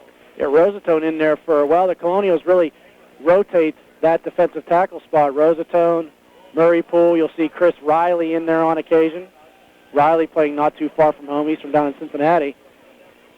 But now you see Rosatone, Kierat, and Young across that front 3 of that Colonial 3-4 defense. It is third down and 8 for the Flyers. Big play here from the Colonial 43. Spiker's back to pass. Pump fake. He's grabbed down from behind, but I think they got him by the face mask as flags fly from all over the field. Yeah, that one's about as obvious. You heard a collective sigh out of the fans. Boy, just when the Colonials think they have Spiker dead to rights, Craig Herlin goes in there and gets a handful of face masks. Unfortunate. Flags coming out of every official's pocket. That was an easy one to call. 9:22 left. in the football game. Robert Morris hanging on to a 17-13 lead over the Dayton Flyers, and this is a 15-yard face mask penalty from the spot, and that will move the ball all the way to the Robert Morris 27-yard line.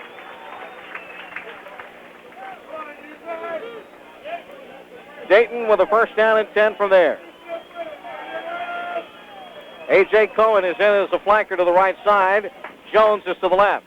They keep it on the ground. This is George running the football straight up the middle, 25-20. George, shirt-tail tackled from behind at the 18 by Murray Poole.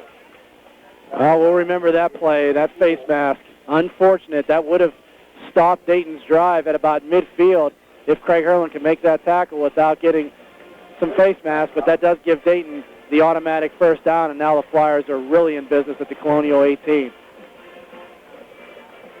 They're going to bring the chain crew out for a measurement here. 17-13, Robert Morris leads. 8:59 to play in the football game. They measure the down, stretching the stick and the chain. They're still looking at it. They're looking at it again. And now the official pops up and says, yeah, okay, that was enough. First down. I think he pulled his Visa out to see if that credit card would fit in between the card trick, huh? Next week, Robert Morris will be home to Central Connecticut State in a Northeast Conference matchup. We want you at Moon Stadium if you can be there. If not, take us along on the radio or on the Internet. It's Hall of Fame Saturday. 4 former Colonials going into the Hall of Fame. John Kowalski, Doug Petrus, Heather Ferrari, and Jackie Gray going into the Colonial Athletic Hall of Fame. Here's the give off. This is Bailey up the right side. Bailey to the 15, to the 10. He spins around to the left, and he cuts upfield, and he has another Dayton first down to the 7-yard line. That was a great piece of running by Jermaine Bailey. Yes, it was, Chris. He's that kind of player that just keeps coming at you and coming at you. When you think you have him stopped, he ends up getting 2 or 3 more yards, and he picks up a first down for Dayton, and they're going to have first and goal at the Colonial 7. Gain of 10 for Jermaine Bailey. Now 176 yards unofficially. 8:30 left in the football game. Robert Morris 17, Dayton 13. Here come the Flyers again. Option run. Spiker turns it upfield at the 5. He's hit at the 4. He is tumbled down by Jamon Riff just outside of the 3-yard line. Brad Miller was there. Check that. Not Brad Miller, rather, but Matt Grayson, I should say. And Brad Carrick. Second down and goal from the 4. Dayton continues to move the ball. The crowd back into it now. They were quiet after Robert Morris scored and went ahead for the first time today. Yeah, they were a little bit down, and Colonial scoring back-to-back touchdowns to take a 17-13 lead, but now they got it rolling. Spiker steps up to the line with George and Bailey behind him in the eye. Slot left formation. Pitch back. Bailey gets it. And look at Ray Thomas coming at his knees. He chopped him down at the 9-yard line. What a tackle by Ray Thomas, shedding a block and knocking the running back down. You'd like to say Jermaine Bailey had no chance on that play, but I'll tell you the guy that didn't have a chance. It was David George. He tried to submarine Smoke on that play. Smoke went over top of him and got to the ball carrier just enough to get his knee down and get a little bit of help. Great, great, great play by the Colonial senior strong safety from Jamaica, New York. It is third down and goal, this time from the 9-yard line with 7:12 remaining in the football game. A field goal does not help. Dayton needs a touchdown. Slot left. Spiker. Option pitch. Bailey to the left side. Bailey at the 10. Sheds a tackle. Bailey lunges forward down to the 2-yard line, where it's going to be 4th down and 2. Jason Hempstead was covering him up, and the ball is just inside the 2. It's 4th and goal for Dayton. Joe Austin had a shot at Jermaine Bailey at about the 12-yard line, and Jermaine Bailey just got around him, and after that picked up an extra 10 yards. No real choice here. I think with 6.5 minutes to go, Dayton's got to go for it. And the crowd knows it. Clock wide, 6:29 left. Robert Morris 17, Dayton 13. Spiker steps him up to the line of scrimmage. 2 tight ends in. Full house backfield. 4th and 2. Spiker slips, and he pitches back. And a new man into the ball game fumbles it, then picks it up, and the Colonials shut him down at the 7-yard line. There was nowhere to go after the fumble on the pitch. That was Steve Ballgreen, who came into the ball game, and went out to the right, took the pitch, bobbled it, dribbled it back into his own hands, and the Colonials shut him down. They're going to spot the ball at the 6. It's going to be 1st and 10 for Robert Morris. Well, Chris, I mean to tell you a couple of things. A, you have to question the play on that, and it was doomed to fail from the start.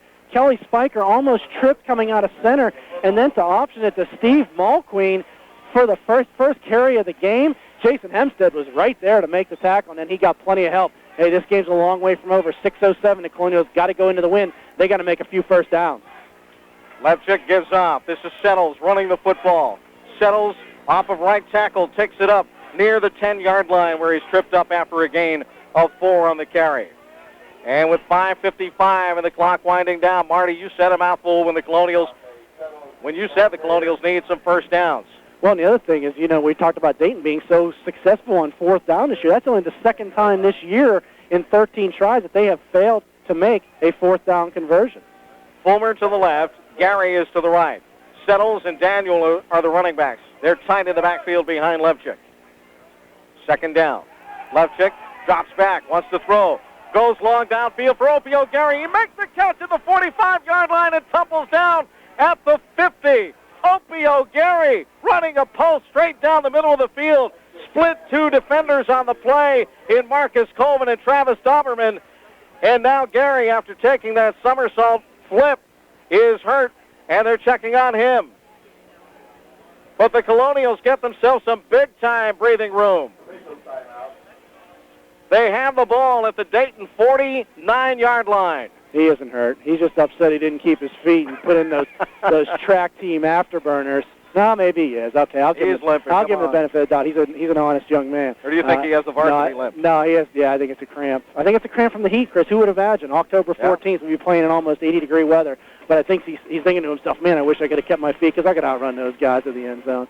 Still, a big gain, 41 yards. How about Tim Levchick? Let's give him a little bit of credit. 4 straight completions for 99 yards. This is just what the Colonials needed. What a second-half adjustment it's been, too. Can they hold on, though? They lead 17-13, and Dayton is tough. Fulmer in motion to the set. Give off. Nick Daniel will run the football. Daniel slanting out of the backfield left to right, and Daniel makes a turn to the 45-yard line and picks up about 4 on the carry before he's shut down. Well, Chris, I hate to jump out of the broadcast at this exciting time, but there's a writer here that I have to attend to, so we're going to talk to Coach Walton after the game. Sorry. I got to tell you, you're going to miss a great finish. Yeah, I know this one is a long way from being over, but, hey, what can I say? All right. 2nd down and 6. Robert Morris with the football at the Dayton 45-yard line. 17-13, the Colonials lead, 4.5 to go. I promise that we get to Adam Gusky and the scoreboard as soon as possible, and we'll do that. This has been a close one here today. Draw play. Settles takes it 45 to the 40. Has a first down for the Colonials. Advances the football to the Dayton 38-yard line and finally tripped up on the far side of play. But Settles has been a spark plug for Robert Morris here today.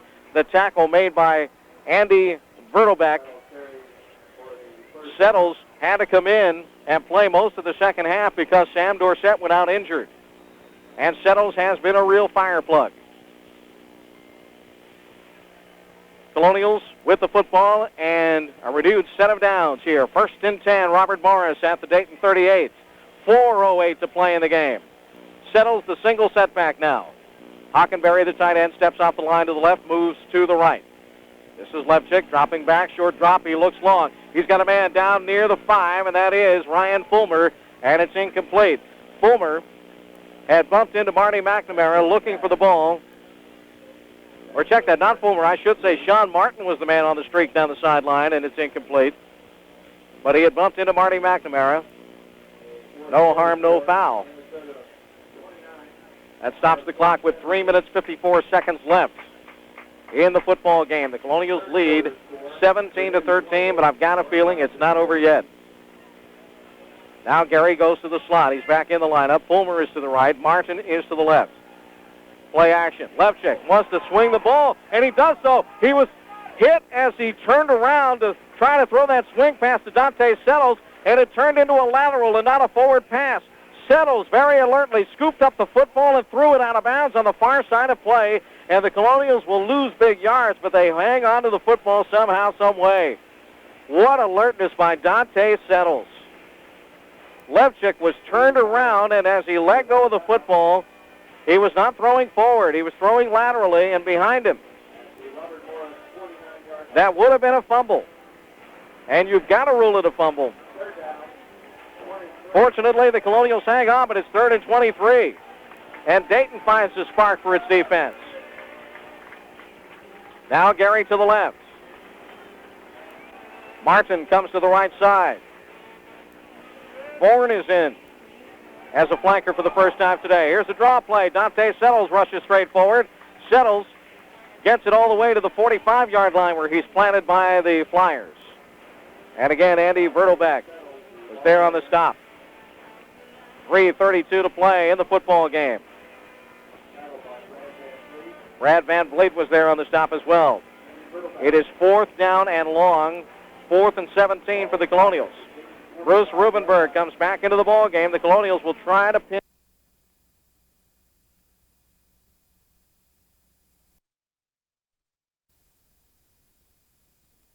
It's a good one. Strong rush. Rubenberg puts his foot into it, skies it high and tall.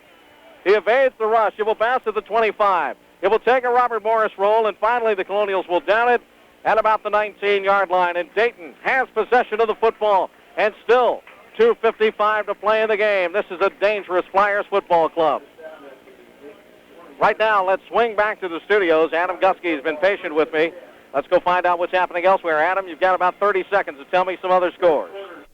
Thanks a lot, Chris. First things first, that 51-year streak is over. Minnesota beats Ohio State at Ohio State on their homecoming day, 29-17. Minnesota the upsetter this year. Also here in Pittsburgh, Duquesne over Georgetown right now in halftime, 6-0. Notre Dame all over Navy in the fourth quarter. Syracuse losing to BC right now, 20-13 in the fourth quarter. Texas A&M over Baylor, 10-0 in the second half. And Kansas over Missouri right now in the first quarter, 3-0. All right, Adam, thank you much. As we come back to action, Kelly Spiker throws for a rare time this afternoon, completing the ball out on the right side flats to Ryan Jones for a first down. And now Dayton on 1st and 10 is going to run the pitch sweep, and it'll be Bailey trying to take it around the left side corner this time, and Bailey is grabbed around the jersey and thrown down. Ray Thomas was in pursuit. Reggie Chambers was there. Also Matt Grayson and Craig Herlin. Loss of a yard on the play. It'll be 2nd down and 11 for Dayton, and they're in the hurry-up now with 2:17 to play. Colonials lead 17-13. Slot right formation. Spiker takes a deep drop. Pump fake. Now throws long downfield. He's got a man wide open, and the catch is out of bounds on the far side. Ben Winters went up tall and came down with the ball in his hands, but he was ruled out of bounds at the 38-yard line, and the Colonials have ate a big one there. 2:06 to play in the football game. And they're showing the replay on the screen, and it looked as if Winters had come down with his shoulder in bounds and his legs were not out. And the crowd will boo the call by the official who was running down the sideline with the play. But it will stand as an incompletion. And now they're showing the replay again. As a matter of fact, Nick Downs undercut Winters on the play and forced him to the sideline. Now, Spiker to pass once again. He's going to throw, and it's complete to A.J. Cohen out on the right side. Cohen at the 50, and he rolls to the far sideline down to the 47-yard line. Another Dayton first down. Folks, we told you this one wasn't quite over. We meant it. Quickly, the Flyers with the ball inbounds as they readjust the chains. We'll see the clock starting to run. They're up to the line of scrimmage. 1st down and 10. Spiker rolling left, looking downfield. He's hit, and he lets go of the football, and it is complete. Ryan Jones hauling it in on the left side, down to the 31-yard line, and the Flyers are in scoring position here almost. They're at the 31 in Robert Morris territory. Here they come downfield. 1st down and 10. Dayton with the ball just outside the 30. Jones making a great catch, and he was stopped right there. Now Spiker rolling out right, looking, pump faking. Now he throws, and is complete to his tight end over on the right side, Tim Bates. And Bates moves it inside the red zone to the 15. And another Dayton first down. And the Colonials can't believe what's happening to them. A penalty flag is down, and it could be against Dayton. I think Spiker was over the line of scrimmage when he let go of the ball. I know he pump faked at the 31 and then tucked it in, and then when he did let go, I thought he was over the line. Let's see what the call is going to be. The officials are discussing matters. 1:36 left in the football game. Penalty flag down. And they're going to wave the flag off. They're going to say he was right at the 30. They're going to call that a completed pass, and it will be a first down for Dayton at the 15. Robert Morris, 17. Dayton, 13 with 1:36 to play. They're taking it to the wire. Ryan Jones wide right. A.J. Cohen, flanker left. Backs are in the eye. Spiker. Play action. Rolls left. Throws. And it bounces at the 5-yard line. Incomplete, intended for A.J. Cohen. Second down and 10 for the Flyers with 1:30 to play.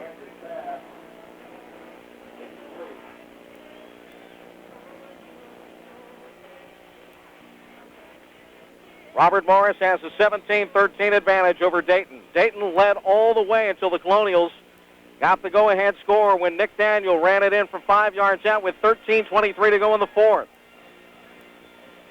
Dayton had led 6-0, then 6-3, 13-3, 13-10, and then Robert Morris scored and made it a 17-10 Colonial lead. But now they're on the ropes. 2nd and 10. Spiker to throw down to the 1. It's intercepted by the Colonials. Intercepted by the Colonials. Joe Austin on the near sidelines. He stepped in front of the receiver and grabbed the ball away. Austin picks him at the 5 and takes it back to the 10. First down, Robert Morris with a 1:23 showing on the game clock here. What a turn of events, and the Colonial defense comes up big as Joe Austin stepped in front of Ben Winters, picking off Kelly Spiker. And now the crowd starting to make its way to the exits here. 1:23 to go. Tim Levchik and the Colonial offense back out on the field.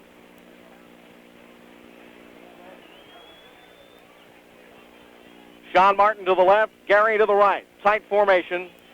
Gary comes in motion to the set. Settles will run the ball up the middle to get the clock spinning, and he does so. He takes it to the 14-yard line. That's a little more breathing room for Robert Morris now.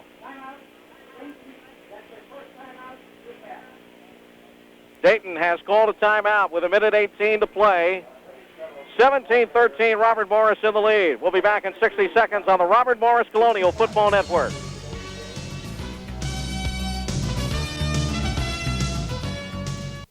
AM 73, WPIT, Pittsburgh. As we return to the action here at Wilson Stadium in Dayton, the Colonials lead at 17-13 with a minute to go. Clock is winding now.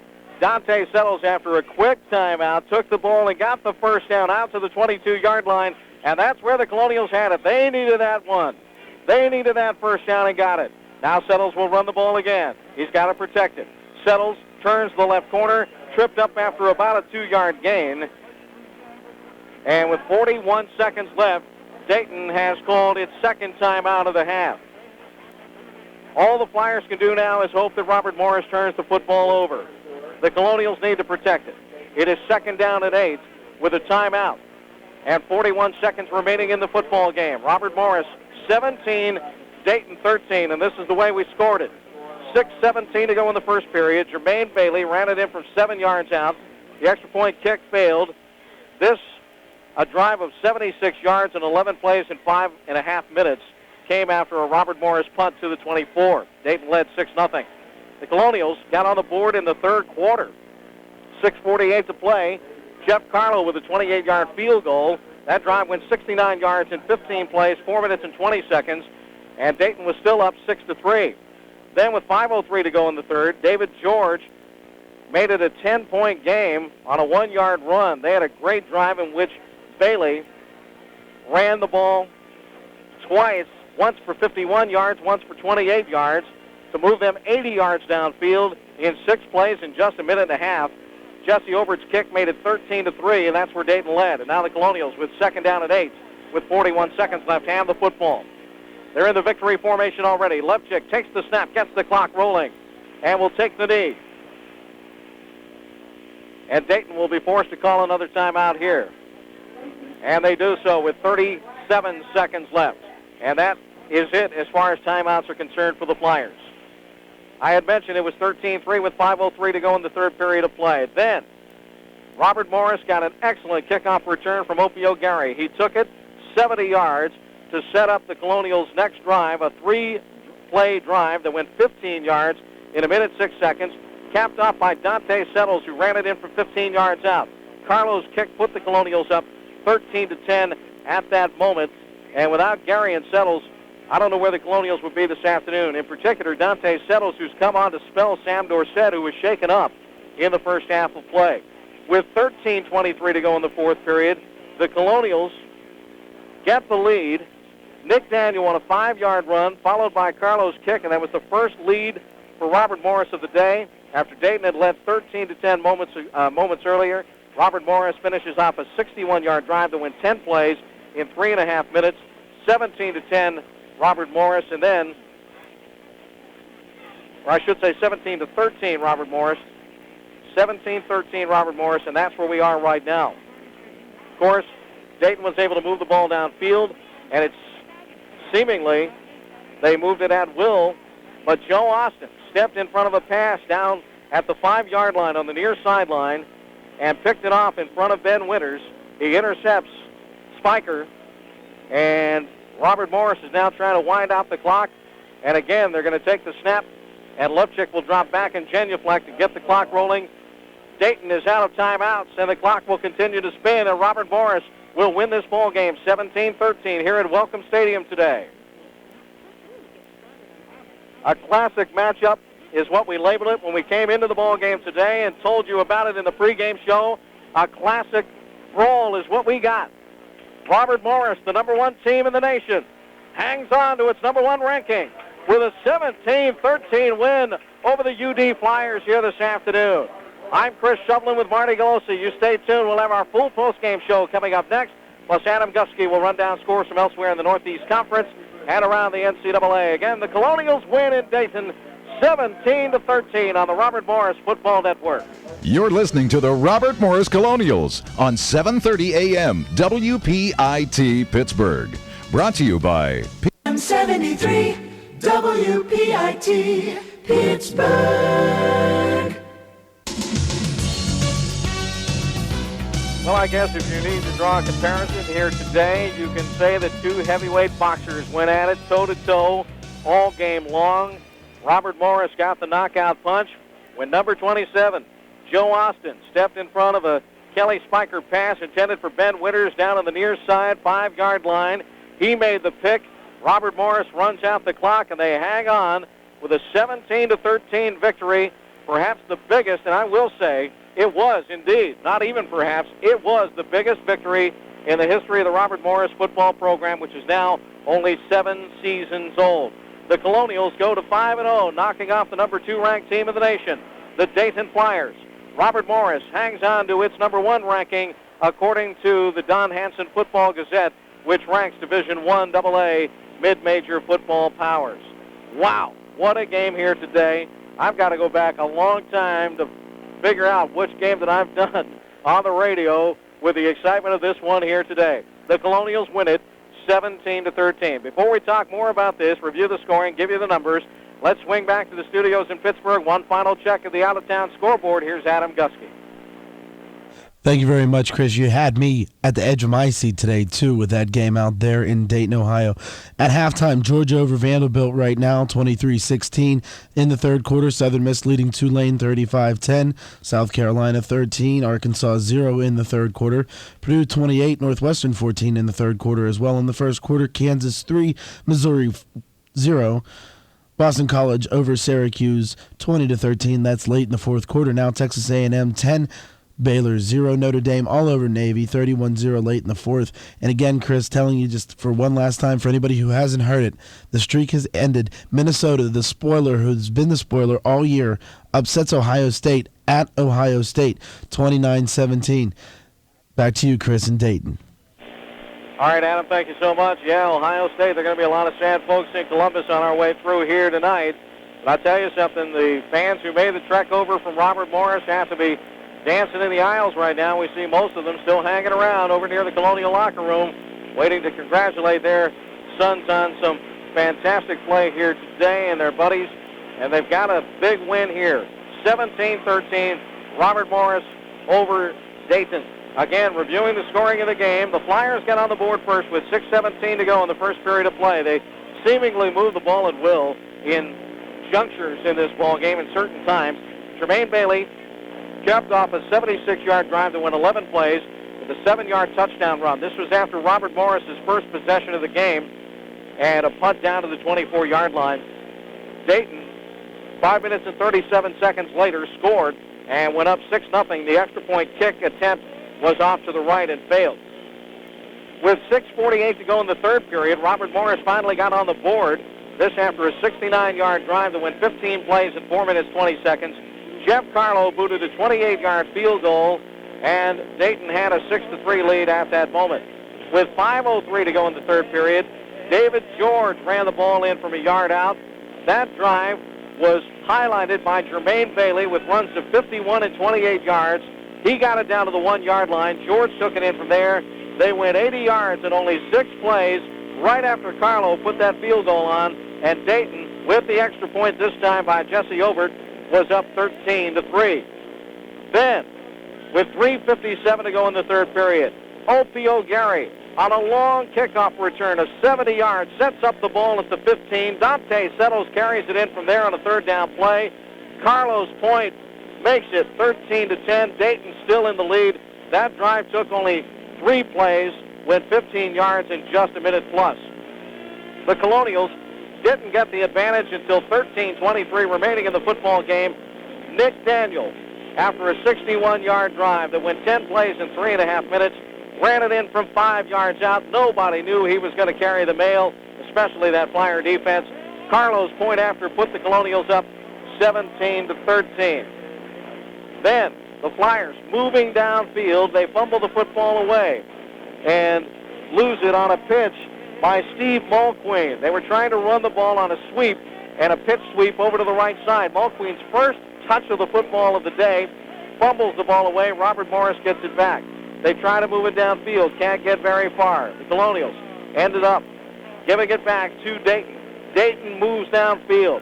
They've got it inside the red zone, and their redshirt freshman quarterback, Kelly Spiker, trying to throw the ball.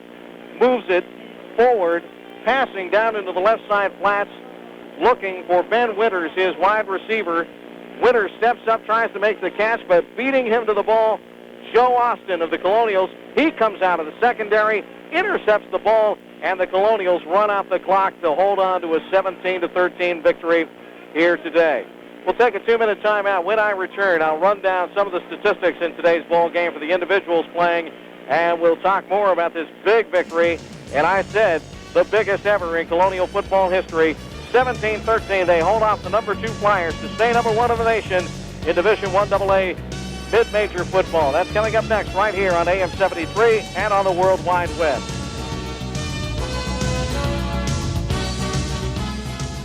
Okay, 3rd and 20. They're going to put the ball in the air. We want prevent 3-3-5 with partial zones and roaming safeties. It's a simple 3 WPIT Pittsburgh. Robert Morris Colonials come into the ball game this afternoon as the number 1 ranked team in the nation. They exit the ball game this afternoon as the number 1 ranked team in the nation. A classic matchup.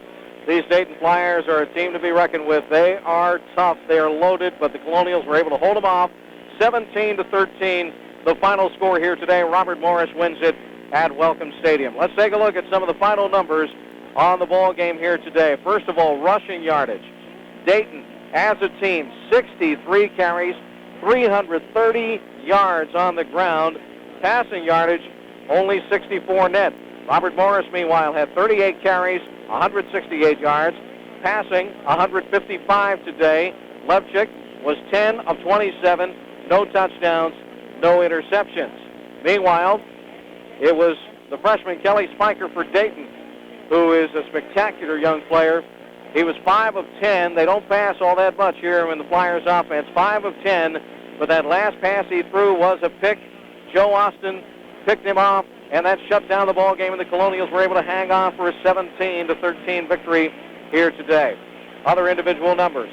Sam Dorsett, who played only in the first half because of injury, 16 carries, 73 yards. Dante Settles was the man of the hour offensively. He was able to spell Dorsett, came in the second half, had a dozen carries, 72 yards. Sean Martin ran the ball twice for 14 yards. Nick Daniel, 3 carries for 11 yards, but he had the game-winning touchdown here today.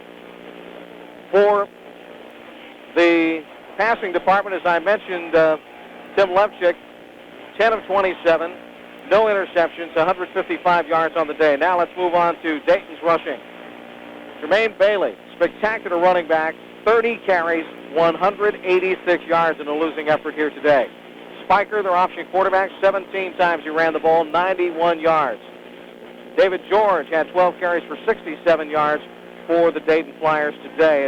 Again, Spiker, 5 of 10, 1 pick, 64 yards, no touchdowns here today. In the receiving department, Sean Martin, 2 catches, 32 yards. Dorsett, 2 balls for 27 yards. Tight end Andrew Gill had 2 catches for 18 yards. Opie O'Gary, 1 big catch for 41 yards, and that was that somersault catch that he made. And there was a couple of penalties that ensued after that one, but he was able to hang on to that one. Dante Settles, 1 catch, 15 yards. Brent Hockenberry had a ball for 14 yards, and Ryan Fulmer had 1 catch and an 8-yard gain. For Dayton here today, and again, they don't pass much, Ryan Jones, 2 catches, 31 yards. Tim Bates, 1 ball for 15 yards. A.J. Cohen had a catch for 15 yards, and Jermaine Bailey caught 1 ball for 3 yards here today. And again, the key play of the game came right down to the wire with just around 1:20 to go. Joe Austin, with the game's only interception, came at the 5-yard line. He shuts down Dayton offensively, and the Colonials leave here with a 17-13 victory. A spectacular game here for both Dayton and Robert Morris. The Colonials leave victorious. They are undefeated on the season at 5-0, headed back home to Moon Township, and a date with Central Connecticut State next Saturday afternoon. It's homecoming, or I should not say homecoming, but Hall of Fame Day at Robert Morris next week. 4 new members will be inducted into the Colonial Hall of Fame. That'll be next Saturday, October 21st, Central Connecticut State in the Northeast Conference against Robert Morris.